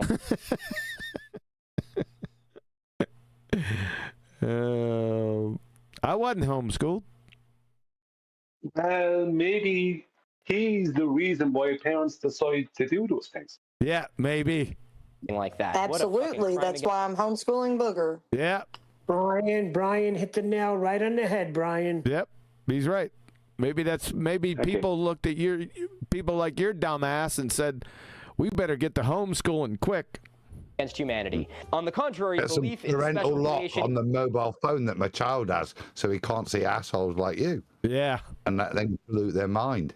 Wait, but that's directly why my wife pulled him out when they started teaching evolution in school. It's exactly when she pulled him out. Must have been a dumbass school. It's the same indictment, isn't it? The flat earthers and this, yeah? It's the same bullshit straw man ad homs they present. Like homeschooling, stopping your kids being brainwashed by the state and taking it into your own hands to make sure they're properly educated is something negative. They teach an evolution down there in Alabama.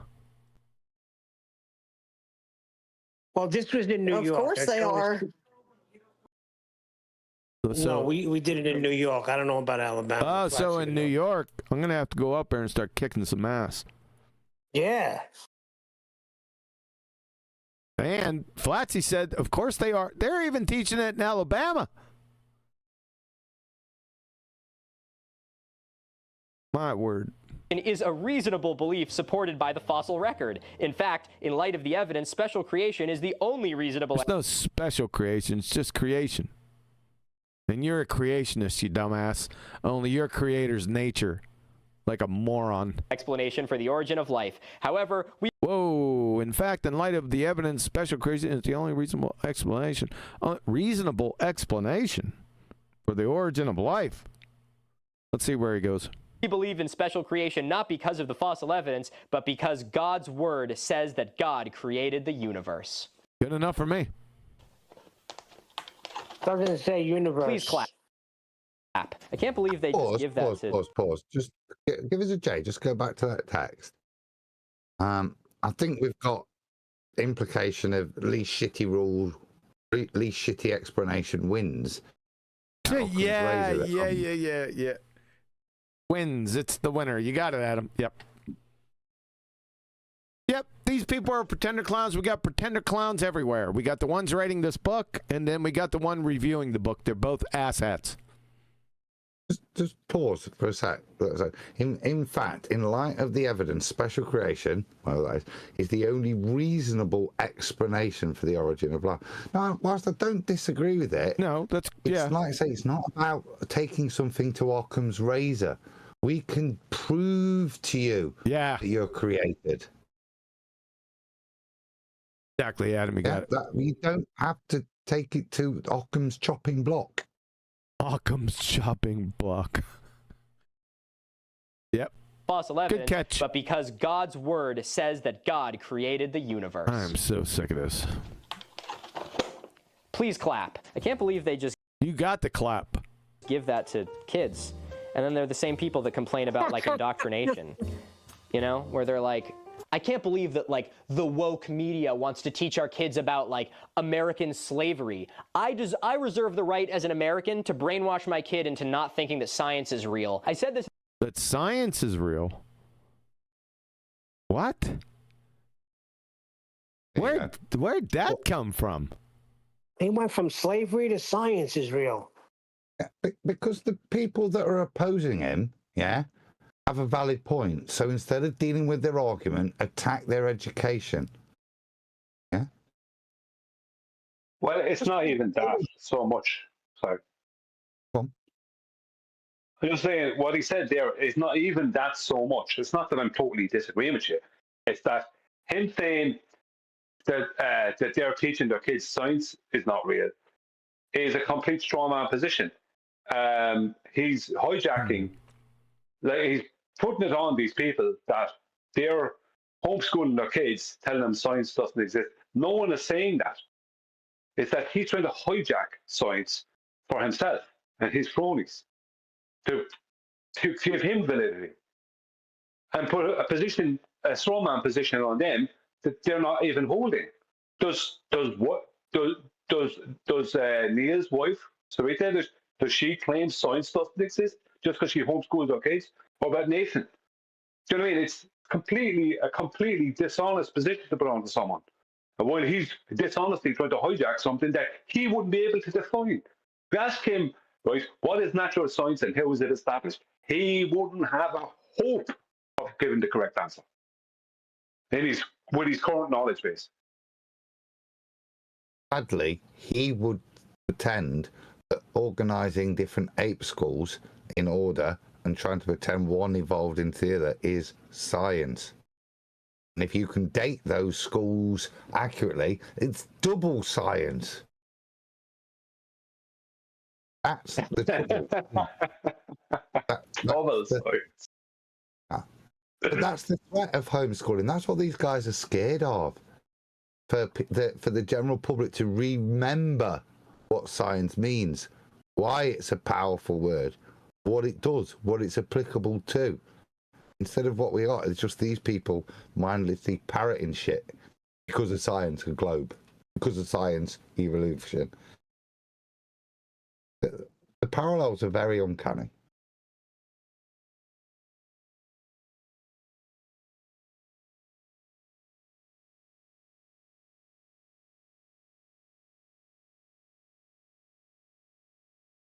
What are you sniffing for?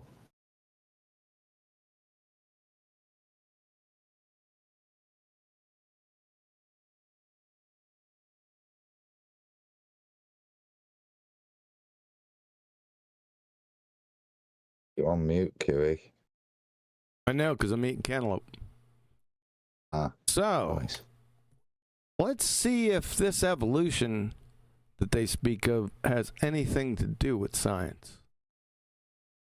Ernst Mayr, PhD, Professor Emeritus, Museum of Comparative Zoology at Harvard University. Ernst Mayr, the world's greatest living evolutionary biologist, Stephen Jay Gould. We're into some hard, pipe-hitting evotards here, people. This isn't Joe Snuffy off the street. Joe Clueless. From Ernst Mayr, Darwin's Influence on Modern Thought, Scientific American, 24 November 2009. Darwin introduced historicity into science. Let's just go through it and I'll circle back. Darwin introduced historicity into science. Evolutionary biology, in contrast with physics and chemistry, is a historical science. The evolutionist attempts to explain events and processes that have already taken place. Laws and experiments are inappropriate techniques for the explication of such events and processes. Instead, what is put in place of laws and experiments to explain their fairy tale? One constructs a historical narrative consisting of a tentative reconstruction of the particular scenario that led to the events one is trying to explain. So let's circle back. Darwin introduced historicity into science. This is a married bachelor. There is no history in science, in natural science. It's a category error. Number one. This gives the game away. Evolutionary biology, in contrast, what's it contrasting with? Physics and chemistry? But just let me go through it and then you can comment. In contrast... Well, you question. Sorry. Rhetorical. What? Oh, it was a question. Yeah. in contrast with physics and chemistry. Well, physics is actually natural science. Chemistry, parts of it is natural science, but it's in contrast with evolutionary biology. You know why? Because evolutionary biology isn't a natural science, it's made up. Evolutionary... I'm going to finish this whole thing, and then we can circle back, and then you can speak to it. Okay, cool. Sorry, I thought that's what we were doing now. Yep. In contrast with physics and chemistry is a historical science, right? Again, married bachelor. The evolutionist, whatever that is, attempts to explain events and processes that have already taken place. Ladies and gentlemen, this is a textbook definition right here of a just so story. The evolution... When you attempt to explain events and processes that have already taken place that you haven't witnessed, it's friggin' bedtime story time. Next statement. Laws and experiments are inappropriate techniques for the explication of such events and processes. So, with evolution, whatever that is, natural law and experiments, natural science, are not to be used. Instead, in place of natural law and actual natural science, instead what happens, one constructs a historical narrative consisting of a tentative reconstruction of the particular scenario that led to the events one's trying to explain. This is a textbook circular banjo do-si-do begging the question fallacy. So you got married bachelor, pseudoscience, married bachelor again, just so story, pseudoscience, no laws and experiments, and a begging the question fallacy. Ladies and gentlemen of the jury, the prosecution rests. Adam, floor is yours. Than me. I don't disagree with any of that. What's interesting, because of the latter, right, I read the former a little differently. It's a bit like academics. That's if you stop thinking, oh, that's nonsense, it's actually quite an indictment. Yeah. Darwin introduced historicity into science. Yeah. And then it goes in to take it apart why it's not science. This paragraph very eloquently. Yeah. And it starts again with another indictment. In contrast with physics and chemistry, evolution is a historical science, whatever that is. Yeah. Pointing out it's not science. Yeah. That's a very clever way to me to point out it's not science, to have to pre-categorize it. So when I read the second part of it, I actually change how I read the first part into it being an academic indictment. Yeah, because that's exactly what the second bit goes on to do, pointing out why. And like I say, I think that first bit, Darwin introduced historicity into science, is quite a jab in the eye, mate. He perverted it, is what he's saying, isn't he? And he goes on to explain the perversion. Darwin perverted science with historicity. Yeah. By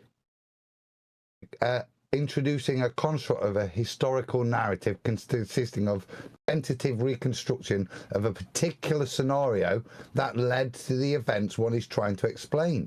Yeah, that's the indictment there. I think that's... Think it's what? My turn? You think it's what? It's quite an indictment from somebody who doesn't believe in creation.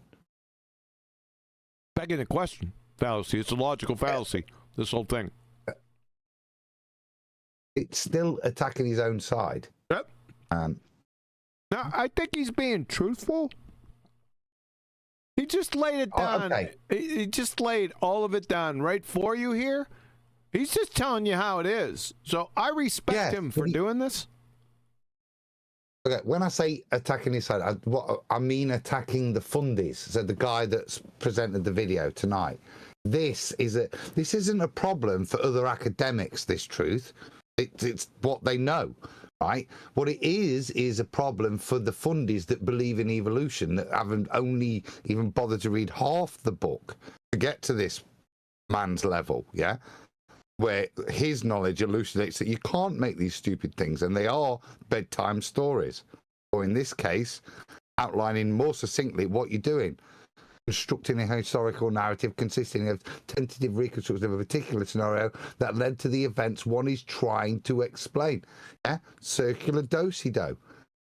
It's that, I think, is the pertinent point, that this guy is, again, like I say, with the ballers, that the high priests will be denied. Yeah? Just like they'll deny that, no, Tyson's wrong when he says that stuff's flat. They don't mean that. The horizon definitely does dip, and you can see curve at this height. It's what the fundy ballers do. This is what the fundy evolutionists do. Deny their own experts. Off you go, Flatsy, I'm done. Okay, good. So yeah, if you took which they hate this idea, is taking it to a court of law, one or the other, you know, Christianity and evolution, whatever that is. It's so funny because there are no witnesses to whatever they're claiming for the historicity to have happened, but there's plenty of witnesses for Jesus Christ being raised from the dead and ascending. So, love that. Yeah, but none of those standards are science. None of those standards meet a scientific standard. So it's bringing it into an argument that has nothing to do with natural science. Even if I didn't say it was. I'm not saying you said it. I'm just adding on that what they're doing. I'm not trying to attack you. The point I'm making is they're bringing it into a place where the standards are less. So, you know, they're more subjective, less objective. Well, if it's not objective, it's subjective. It's just that simple. Not more or less, it just is. So that's the problem. You know, they can't, within natural science and how it's established, they cannot establish any of the rubbish they're talking about. So they must change the standard. That's what they must do. Like the ballers, they must change the standard.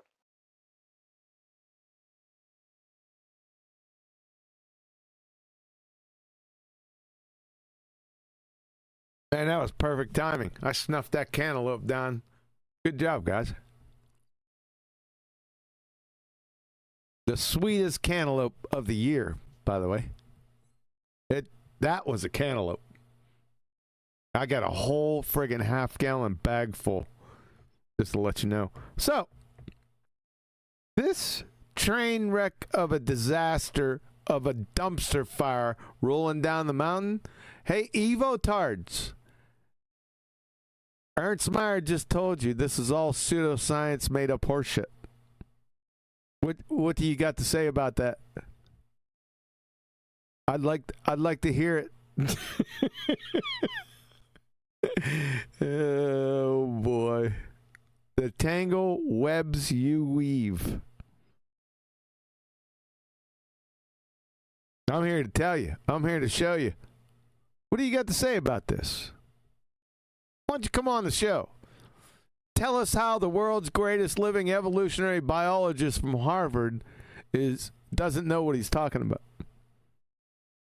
The only thing you have to do is, if it is natural science, guess what you're going to have to do? This. But they can't go. That's the myth. I was about to comment because I've kind of skipped back your huge writing in the middle, but that's the killer. That means they can't, doesn't it? Laws and experiments are inappropriate techniques for the explication of such events and processes. Yeah, i.e., you can't use the study of natural phenomena to explore a bedtime story.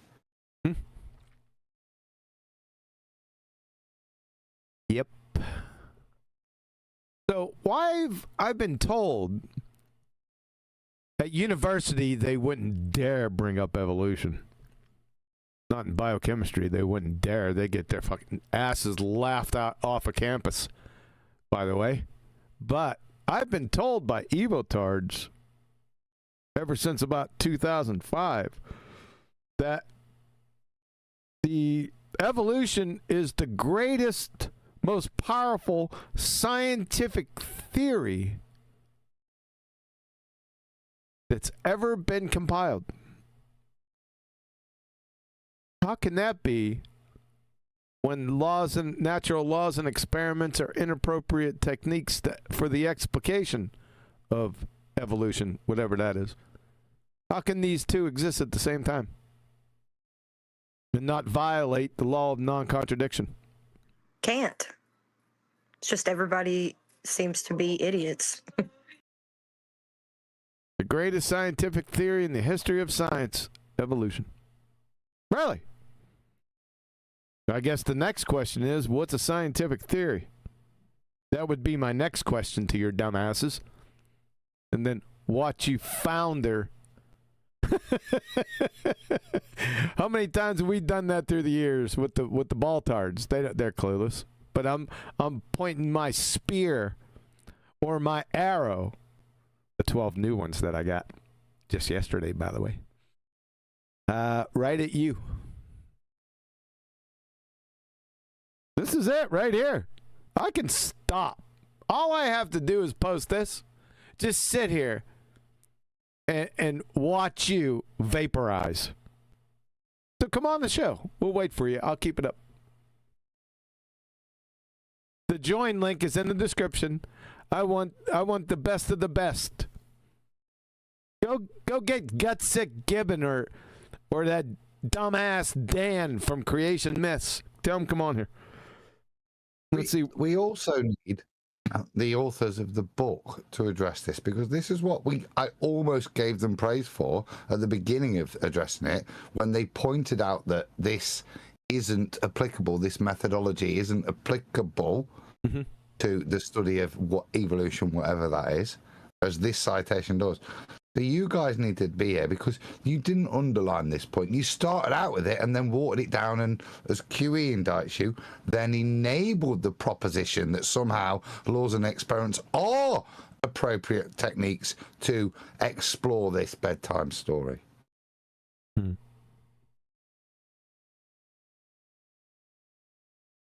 We want the book authors to go ahead and post their scientific hypothesis of evolution. You know what those guys could do with? 2 ghostwriters to rewrite their book. They could use the ghostwriters, couldn't they? What you got, evil tards? They won't. The evolutionists will never. They won't get within fart smelling distance.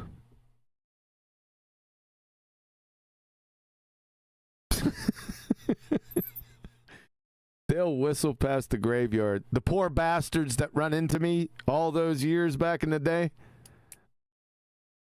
God, they got their ass tore up. This is one of those statements, because these are the guys that get to the bottom of the cup, where it says it the first sip, yeah? But by the time you get to the bottom of the cup, there's God waiting for you. These are the things, these sorts of statements from eminent experts, as they're so called, profound statements, yeah, globe destroying statements, evolutionary destroying statements from the subject matter experts that lead you to that final conclusion at the bottom of the cup. Yeah, there you go. Nicely found, thank you. There you go. Werner Heisenberg. You don't get bigger than that, do you, as subject matter experts? Nope. Why would he say that? Werner Heisenberg, pioneer of quantum mechanics, Nobel laureate, physics, actual physics, by the way. The first gulp from the glass of natural science will turn you into an atheist, whatever the fuck that is. But at the bottom of the glass, God is waiting for you. I don't know. I don't think you could parse any words in there. Why would Werner say that? It sounds like a pretty strong statement. You think he's bluffing? An indictment of your ego, in a way. Academically, I went through that journey personally. Yeah, what we all do as young men, and you learn. And like I say, that's exactly what happened to me before Flat Earth. It was that kind of biology knowledge where I realised, oh shit, there's a creator. Oh, yeah. Oh, shit. We covered it, didn't we? That specific video, the education disallowed or whatever it was called. Oh yeah, the expelled. Expelled, thank you. So that's at the point that I'm researching this, and that's a great thing for me to go off and oh god, oh god, exactly, nice phrase, because that's exactly what you realise. There is a creator. I remember arguing with my mates at the time, all friends, they're both coming to that conclusion. Yeah, and this is, let's say, mid 20s, mid late 20s, before the kids. That's the reality, isn't it? And this is the trouble. This first gulp of what we refer to as these half a book readers, same thing, yeah. And it's fueled, like I say, it's fueled by your ego. You suddenly think you know something, and therefore you can postulate everything, and you don't need God anymore. So you have all these profound questions, and the only answer is a creator. Yeah, the only way. When you've got the detail, it's all that's left. Holy shit, it has to be created. That's the big wet fish, isn't it? Yeah, it is. Isn't that beautiful? You know why he states that?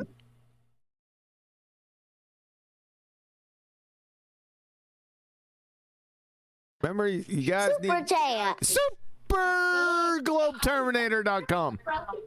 Wow. One mind, one spirit. The scent. I found QE's Dollar Tree. Oh, you did? Were any dollars on there? Thanks for the super chat, man. Appreciate it. You can have one of them than like a potato tree. Yeah, better than a potato tree. Let's go to. Well, it depends on the exchange rate. Getting off topic. Focus now. So you go right here to GlobeTerminator.com. You don't come down here to proofs of the creator. Remember the charge that was given to you. You have to go through each statement, every single one, starting off from this one, then this one, deal with everything and adjudicate it as to what you think. I digress. And then you come over here to scientific proofs of the creator, and you go to number 1. You go through that one, deal with every single point, and then you go to number 2. Why would Werner von Heisenberg make that statement? Because of this. Well, one reason. One of them. Observe a phenomenon. Photons, elementary particles, atoms, molecules exhibit both wave-like and particle behavior. Alternative hypothesis. If the which path information is known or can be known, then we will observe wave function collapse. No interference. That means matter is existing. Independent variable in the experiment, known versus unknown paths. It's already in the experimental setup. Dependent variable, frigging matter existing. The null hypothesis. You see how I'm answering the questions I charged you with answering for Evotard? The null hypothesis. If the which path information is known or can be known, then we will not observe wave function collapse. That's interference, no matter. The experiment. Which one of the thousands without exception, by the way, would you like? So I put a couple here for you. Zhao Sung Ma, 2013. Quantum Eraser with the causally disconnected choice. Proceedings of the National Academy of Sciences You see, Mom didn't hide the phone or tell us that science didn't exist, glue sniffer. Yeah?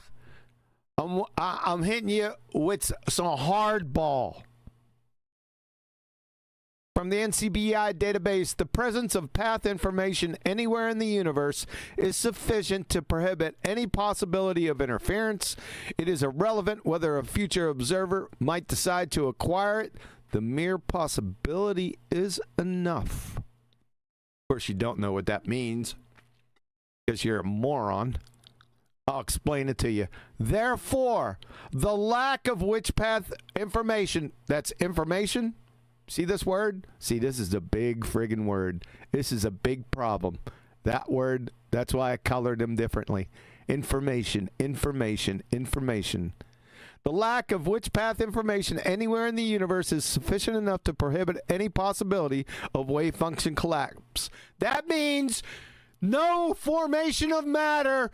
Get your own dirt. That's what I should have put in here. But it's too late. I should have put that right beside this.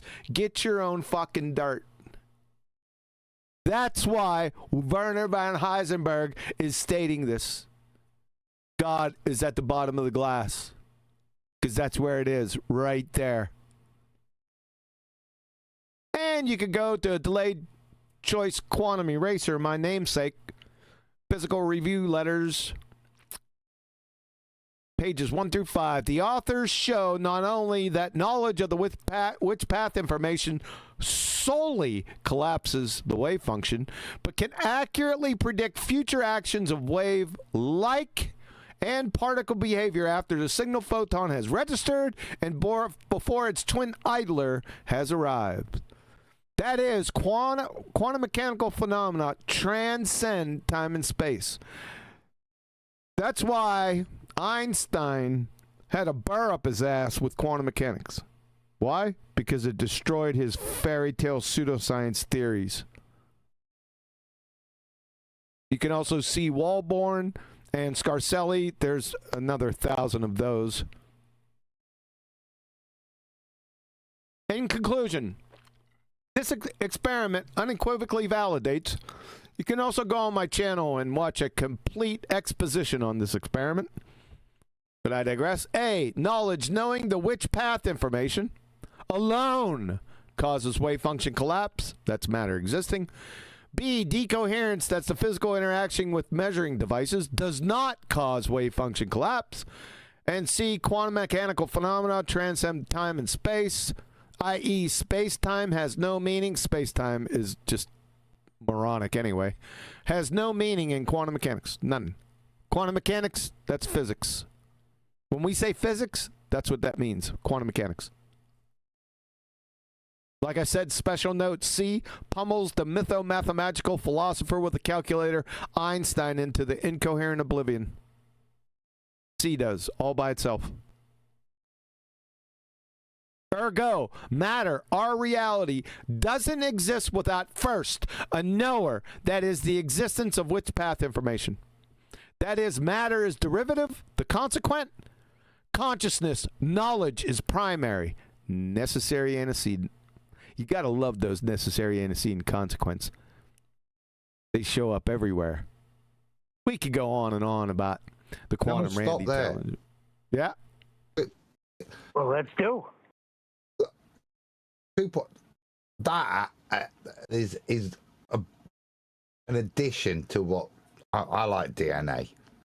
Yeah, in terms of me knowing I have a creator, because that's my field of knowledge. This messes with my head.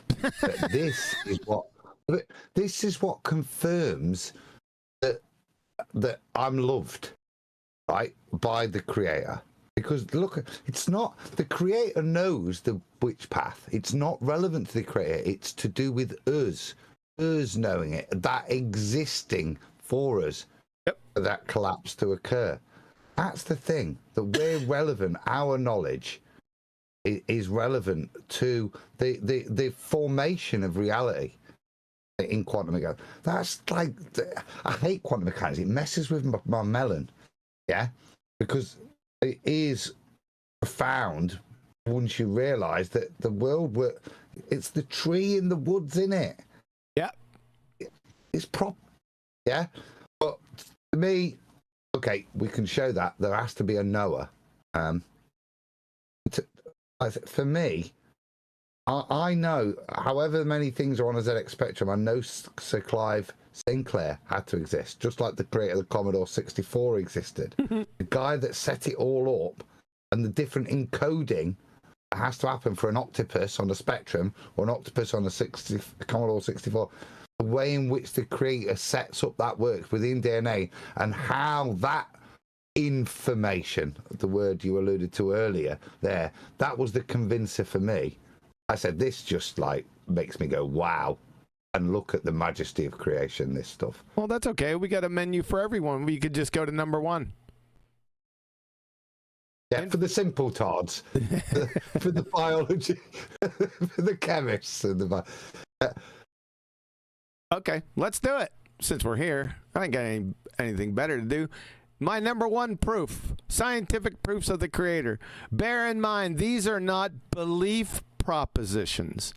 They are knowledge claims. I'm making a claim of knowledge, no pun intended, because you can't have knowledge without information. But I digress. Number 1, information. Information code software is only ever caused by intelligent agency without exception. That is, whenever we find information existing and trace it back to its source. I have a typo right there. I put apostrophe in there. I just noticed that. I love the way. I didn't know that. I know. I like the way I used Clive Sinclair software. It's that's exactly it. That information. But I digress on my punctuation. Just stand down, Platzi. And invariably, let's do it all over again. That is, whenever we find information existing and trace it back to its source, it invariably leads to an intelligent agent every single time. My support? Library of Congress, all books, all newspapers, all languages, all computer software. The information age. If you cry foul and claim there's no information or code in the genetic code like a dumbass glue sniffer, you're screwed. From Hood and Gallus, the digital code of DNA from the most prestigious science journal in the entire friggin' world, Nature. DNA has 2 types of digital. It's not only information, it's digital. SpaghettiOs. The genes that encode proteins, which are the molecular machines of life. We got nature creating machines, wickering them, erosion and wind and gravity. And the gene regulatory networks. It's got regulatory networks? Oh, shit. That specify the behavior of said genes. H.P. Yawkey, Origin of Life on Earth, Shannon's Theory of Communication. H.P. Yawkey is the king grand poobah of information theory. He states, from computers and chemistry, the genetic code performs a mapping between the sequences of the 4 nucleotides in messenger RNA to the sequences of the 20 amino acids in protein. That's the 20 essential alphas. That's what he should have stated, but he didn't. It is highly relevant to the origin of life that the genetic code is constructed to confront and solve the problems of communication and recording by the same principles found both in genetic information system and in modern computer and communication codes. He made the direct comparison to both. Shocking. From Dick Dawkins, the blind watchmaker. There is enough storage capacity in the DNA of a single lily seed or single salamander sperm to store the Encyclopedia Britannica 60 times over. Some species of the unjustly called primitive amoebas have as much information in their DNA as 1,000 Encyclopedia Britannicas.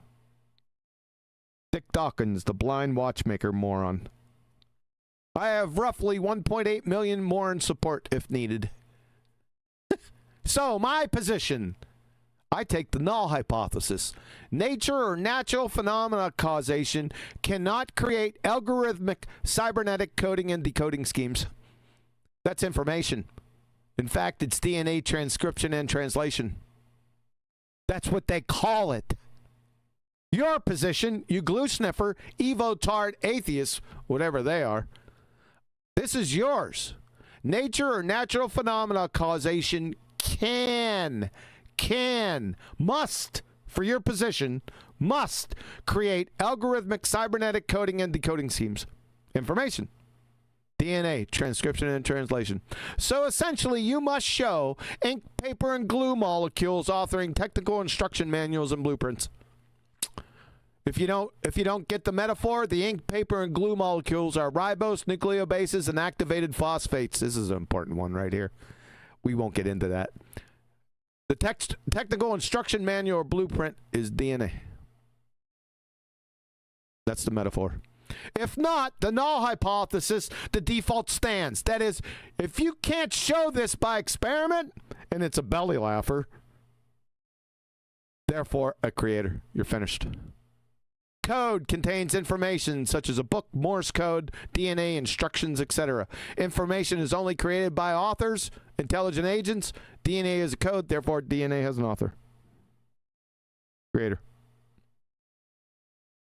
I like this one. P.S. Question. If you're an atheist, that is a philosophical naturalist or realist, whose quintessential cornerstone belief is that matter and energy is all that there is, and you must state that, that's the cornerstone of your religion, how do you account for the existence of information, por favor, when information is neither matter nor energy?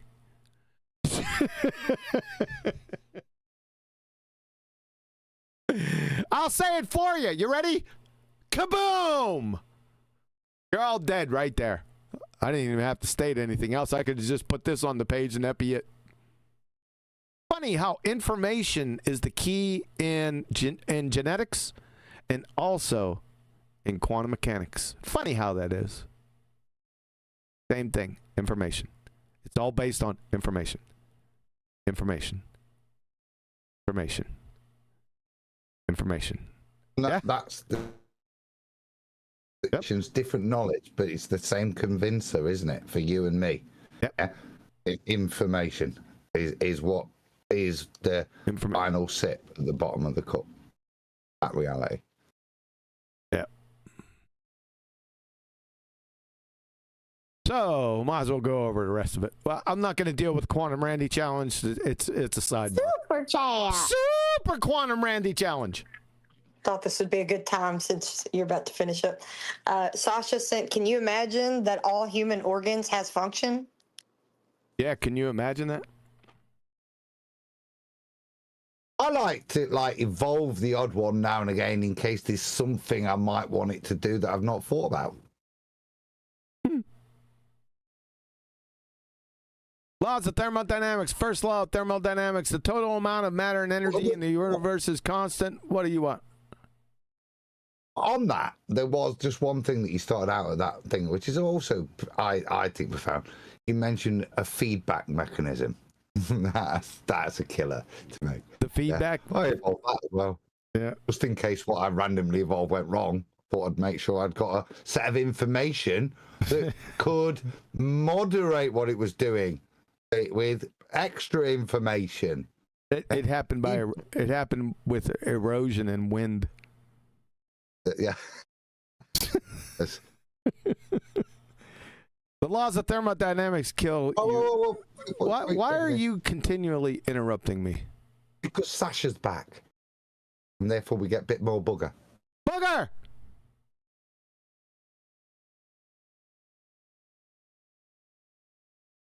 Bugger! Super chat. It's about time, son. Sorry. Had to run. Sasha sent, unfortunately, matter and energy are information.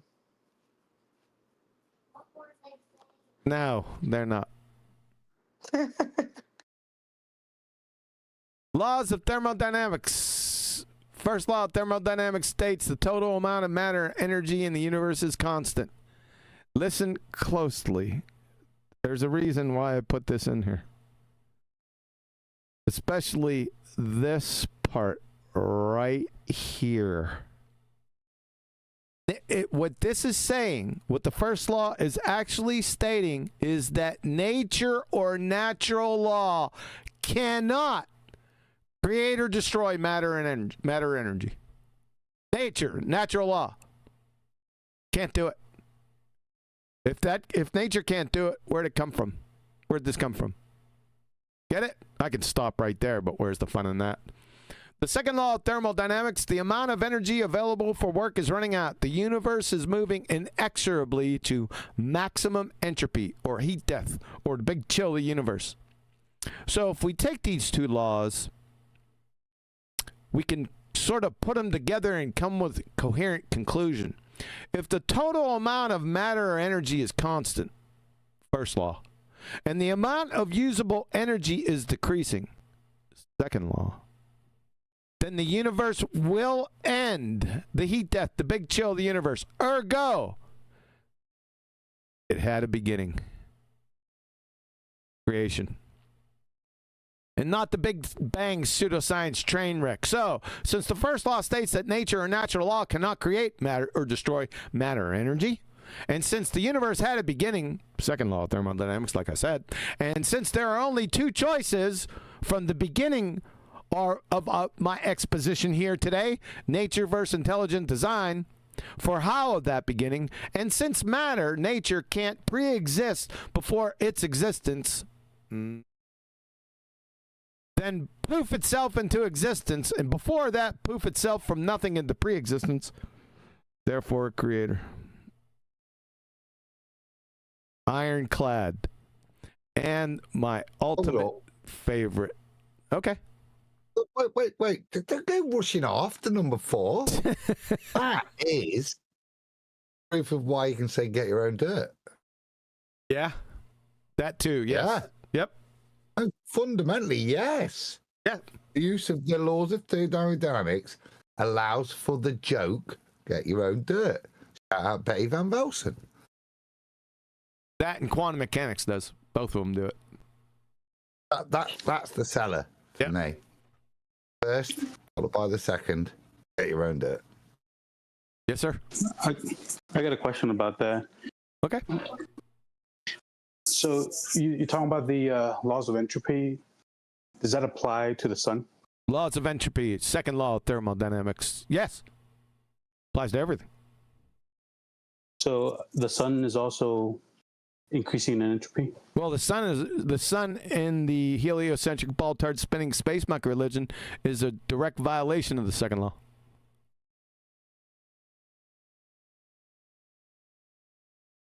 But I'll go on. Other than that, you couldn't. But I'll go with your question. That's another point. But go ahead, ask it again. Oh, I just want to know if that the entropy applies to the sun. As wouldn't you have to make a claim about what the sun is? No, because your claim is according to laws of thermodynamics. Your question would be answered by yes. Those laws still apply to the sun and its decay, as to everything in the universe. So throw up meteors. Does that? Not our claim, because we don't necessarily have that claim in a heliocentric paradigm. That's often where it gets put. Now, if you've got a creator, things can get a little bit easier, can't they? But in terms of when we're looking at this creation from nothing, and that's all you've got, and you haven't even got that, as what Kiwi's just pointed out. Get your own dirt first for these things to apply to, and in anything other than a creationist point of view, that would also apply to the sun. Yes, it's decaying. Did that answer your question? Yes, it did. Appreciate it. Yeah, no problem. So, are we done here, Adam? Can we move on, or you like to gloat over this for a little bit longer? It was literally just the Betty bit, you know, and we've mentioned it a number of times, get your own dirt. That's a killer, and that question elucidated the point perfectly. Can we get to my favorite? It's become my favorite through the years. I'm sure I'm going to mute up again. No, it's just become my favorite. Now, I used to, the first and second ones, I used to destroy atheists with time in memoriam. So these hold a special place for me. That number one and number two, they just do. The laws of thermodynamics are self-evident. I pushed the knife in further with it, but the king topper was this. This is for second graders. This is I could. This is the one that reminds me of me, you, and Nathan, particularly when we got the sandcastle, because I remember us coming up with the analogies with it. This is stuff that I learnt that from point one that really cemented my knowledge, should I say, yeah, to make me doubly sure. You know what I mean? This is the killer. I love the simple. I love the simple things, and this is one of those simple things. It might sound a little bit complex, but it's actually not. You just have to have just the teeny itty bitty teeny weeny bit of knowledge. You don't really have to have that with this one. I'll show you here in a second. Functional sequence specify complexity. Hallmarks revealed. The hallmarks of functional sequence specify complexity. Hallmarks: intent, purpose, planning, choice, interlinked systems, often with contingency, contrived, without deterministic natural law like necessity. I should have put natural law up there. I did this many years ago. There are three types of complexity. Boy, you never hear that, though. You'll just get idiots on amateur night say, okay, because of complexity, it's complex. Now, there's three types. Random sequence complexity, ordered sequence complexity, and functional sequence specified complexity. Random is just like how it sounds. Aftermath of a tornado would be random sequence complexity. Ordered sequence complexity, just like how it sounds. It has some order to it. Crystals, snowflakes, sand dunes, and fractals. You can see the order in them. The difference between them and functional sequence specified complexity is it puts the lotion in the basket. Sandcastles, the genetic code, barbecue grills, Indy cars, hyper nanotech machines and robots, kinesin, ATP synthase, flagella, cilia, ad nauseum. I go on for quite some time. So, random sequence complexity and order sequence complexity are nature construct, whereas functional sequence complexity is intelligent design construct. That is the difference between that and that. See the difference? This is, you can see a bit of ordered and random sequence complexity here. Yeah? Nature does this. Wind, waves, and erosion. Can nature do that? Specifically. Can nature do this? This is functional sequence specified complexity. Like I said, in one of the early Ballbusters when you went through this, it was to say, now imagine the waves lapping up, and instead of the sandcastle being destroyed, you've got an extra garden and conservatory area built on top. Just randomly. It's not. That's the difference, yeah? So, this is Evo Tardia, and this is life. The functional sequence specified complexity of a single alleged primitive cell dwarfs that of this sandcastle by exponential magnitudes. This was spoken about years ago to the idiot atheists and evotards. 1973. Look at these. Watch these dates. By the Grand Poobah of Origin of Life Research, Dr. Leslie Orgel. The Origins of Life, Molecules and Natural Selection, 1973. In brief, living organisms are distinguished by their what, Leslie? What did you say? Their specified complexity. Oh, no, you didn't. You didn't say that, did you? Crystals are usually taken as the prototypes of simple, well-specified structures because they consist of a very large number of identical molecules packed together in a uniform way. Lumps of granite or random mixtures of polymers are examples of structures that are complex. Yeah, remember complex? Yeah, but they're not specified. The crystals fail to qualify as living because they lack complexity. The mixtures of polymers fail to qualify because they lack specificity. That's beautiful.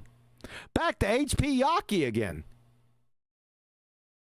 From the Journal of Theoretical Biology, Spontaneous Biogenesis by Information Theory. The attempts to relate the idea of order. He's talking about the differences of complexity up here. Remember I told you there were three? Most people don't know that. But they will mix up and equivocate between different types of order and complexity in their minds. But Yawkey's going to friggin' slam the door shut. The attempts to relate the idea of order with biological organization, you know, the random sequence complexity versus the functional sequence complexity. This is what he's talking about.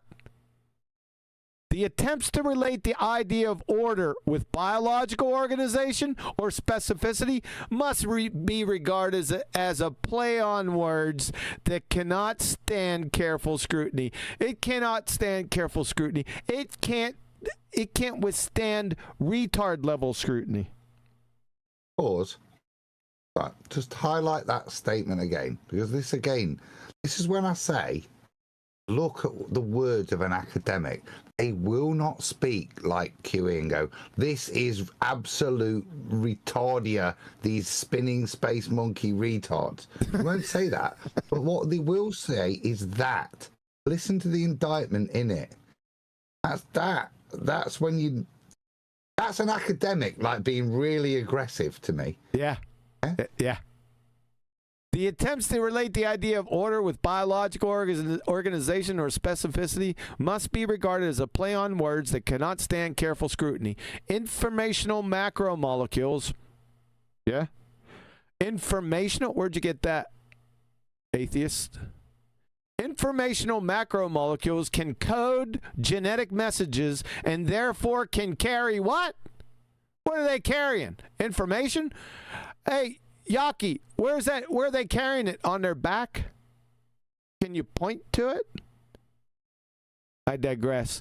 Informational macromolecules can code genetic messages and therefore can carry information because the sequence of bases or residues is affected very little, if at all, by self-organizing physiochemical factors. What he's trying to tell you here is... Wow. Yeah. That's really good. That goes back to what we're saying, that the doctor that indict people properly. That's exactly what he's saying. Just relax. Just relax.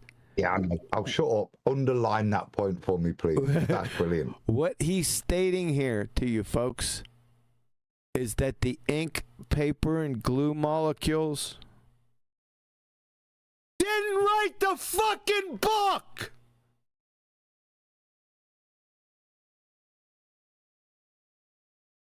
Class is over.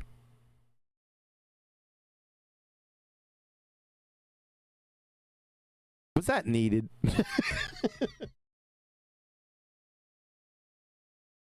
It's the indictment of Delta G there.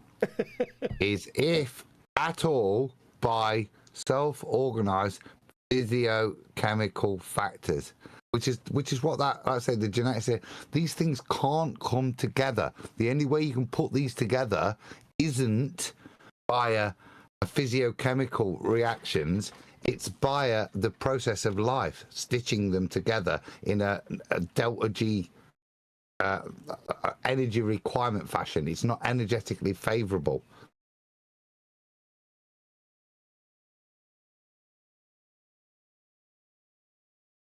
Ilya Prigogine, this guy right here, he's in the second law of thermodynamics. He's way up there.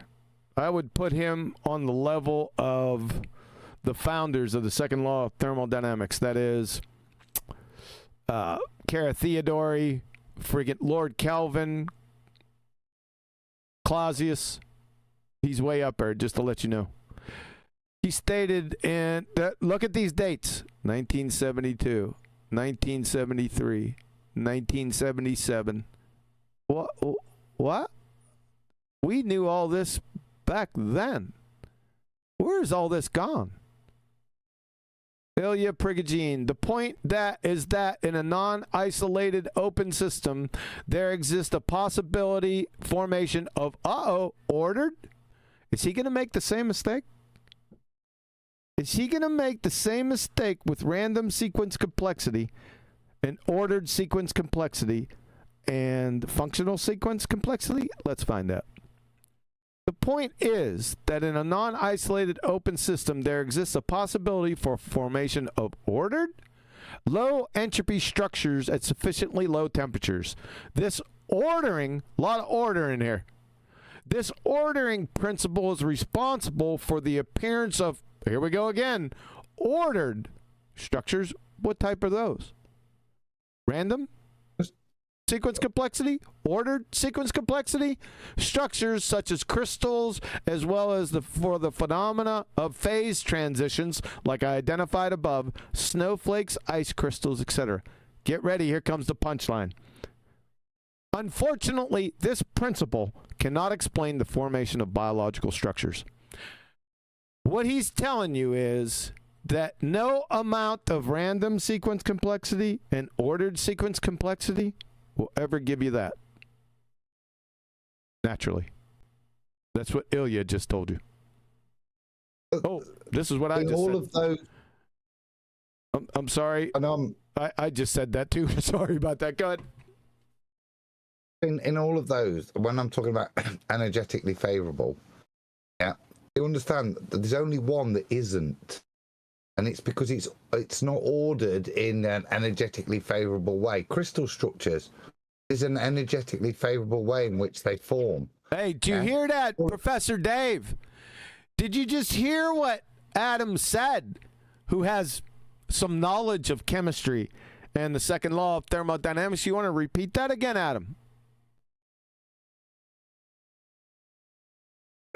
Yeah, because I think it's the point that's been pointed out here, this differential between the ways of ordering. Mr. fucking Professor Dave, Mr. Ice Cube's dumb fuck. Listen closely. Yeah. At that level of ordering, we can see there is actually a level of encoding in that for that to happen. It's a kind of underlying principle, but that ordering isn't the same, is it? The way in which it orders is through energetic and physiochemical principles of that first citation you alluded to. Very different to when we're talking about specified functional complexity. What's it for? Okay, because it's energetically unfavorable. So why is it preserved? What preserves it, and what does it preserve? Information, again, is the key to all of this. Wow. Yeah, in terms of the majesty of creation, that these things can go against these laws, break entropy laws, put molecules together, which would not happen in any random methodology through physiochemical purposes. They will not order like that. That's what I said earlier about that. I forgot his name, the doctor that doesn't quite prove creation, that knows his stuff. That's the point he was making. Proteins won't fold like this. None of this happens unless something's putting energy in to impart, they use this information to build a molecule like this. This is the key to life. This is what does for you, tells you what's at the bottom of the cup. The information of what's happening. And this level of detail kind of, for me, makes that distinction. Crystals are lovely, aren't they? And they're beautiful things. And look at the structures. Very different to building a diabetic feedback loop mechanism to release insulin.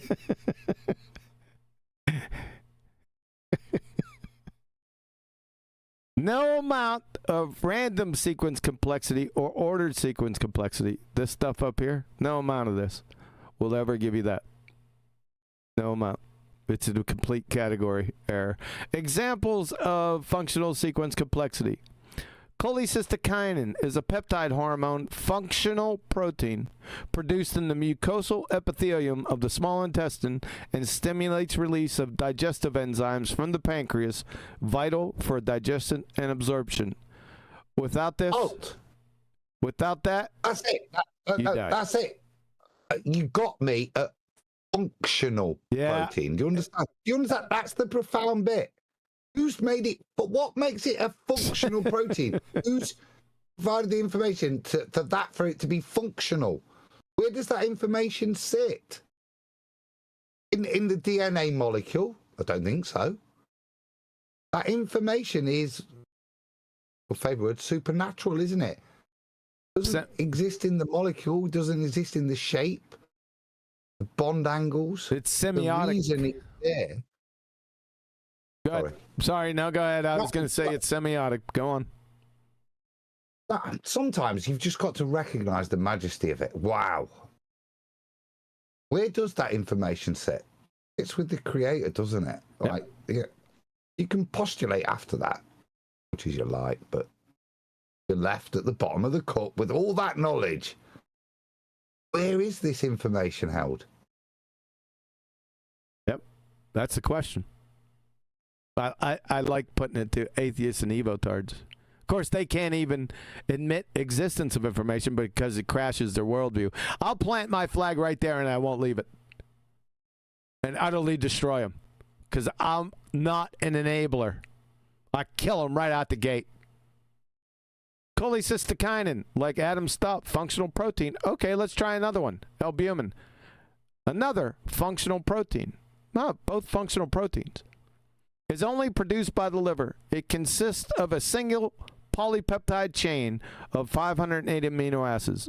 Of its many functions, its main function is to maintain intravascular oncotic colloidal osmotic pressure. It's vital to homeostasis. Without this, guess what?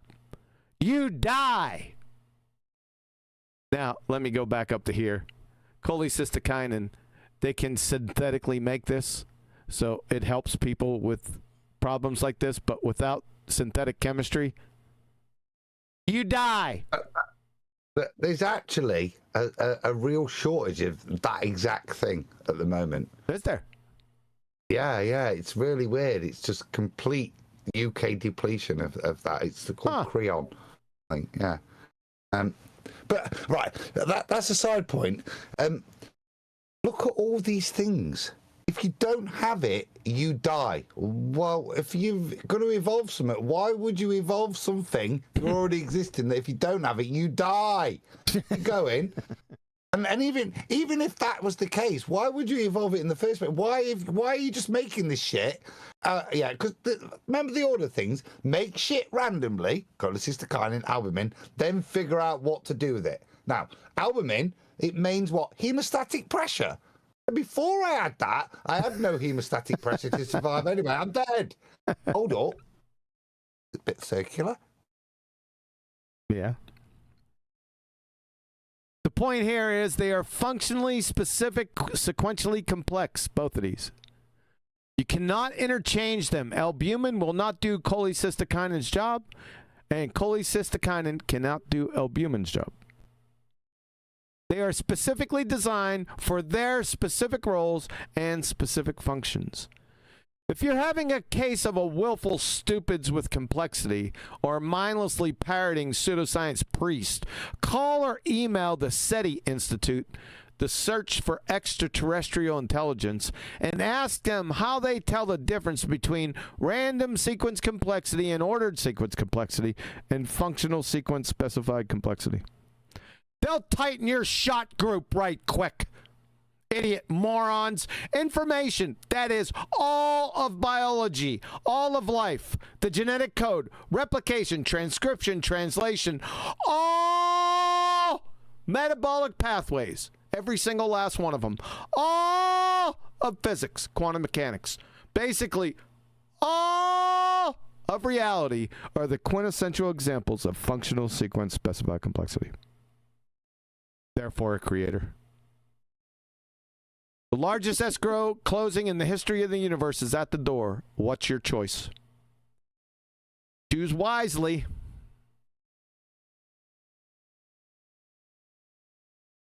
That match.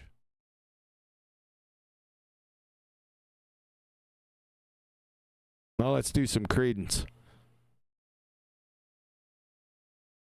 Play them. Take us home, Adam.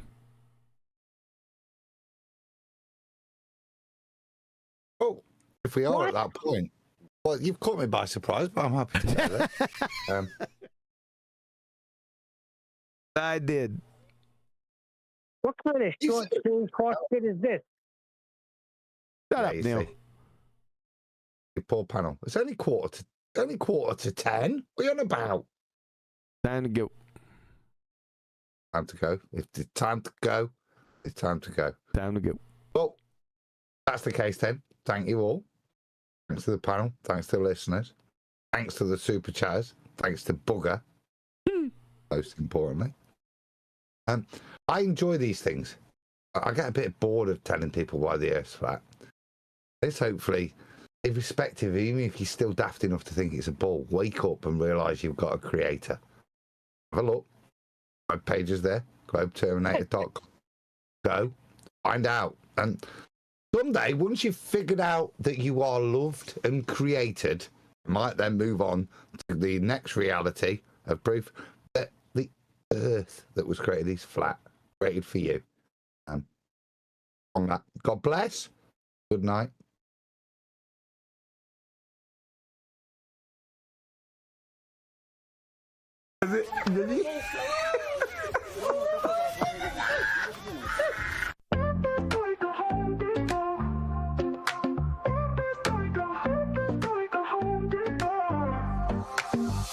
Step up in this game like I'm hammering nails. Earth so flat, plain, listen up, I'll tell you tales. Home Depot vibes on my tools, no fails. Level up my vision while the world just derails. Sharon said it first, now I'm chasing the truth. First wanna know, is he shilling or aloof? Now I'm flexing with the facts while they playing the fool. Flat Earth, no curve, I'm breaking all the rules. Earth is like Home Depot, got my crew on deck. Home Depot, we ballin'. All this knowledge better show respect. Home Depot, flat Earth day saying no way, but we out here grind. Home Depot, motivated, determined, leave the lies behind.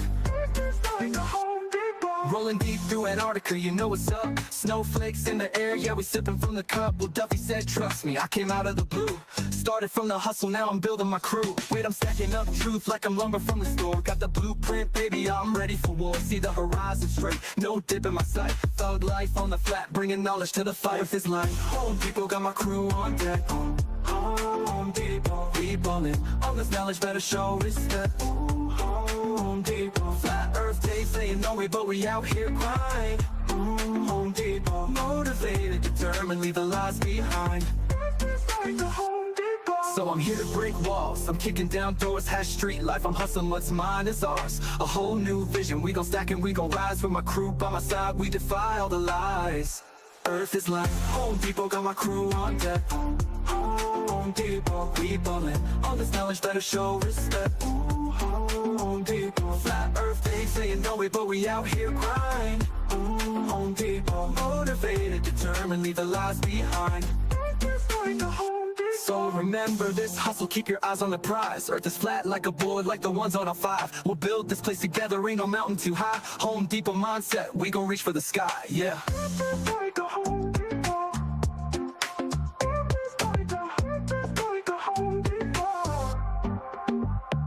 So remember this hustle, keep your eyes on the prize. Earth is flat like a board, like the ones on our 5. We'll build this place together, ain't no mountain too high. Home Depot mindset, we gon' reach for the sky, yeah. Like a home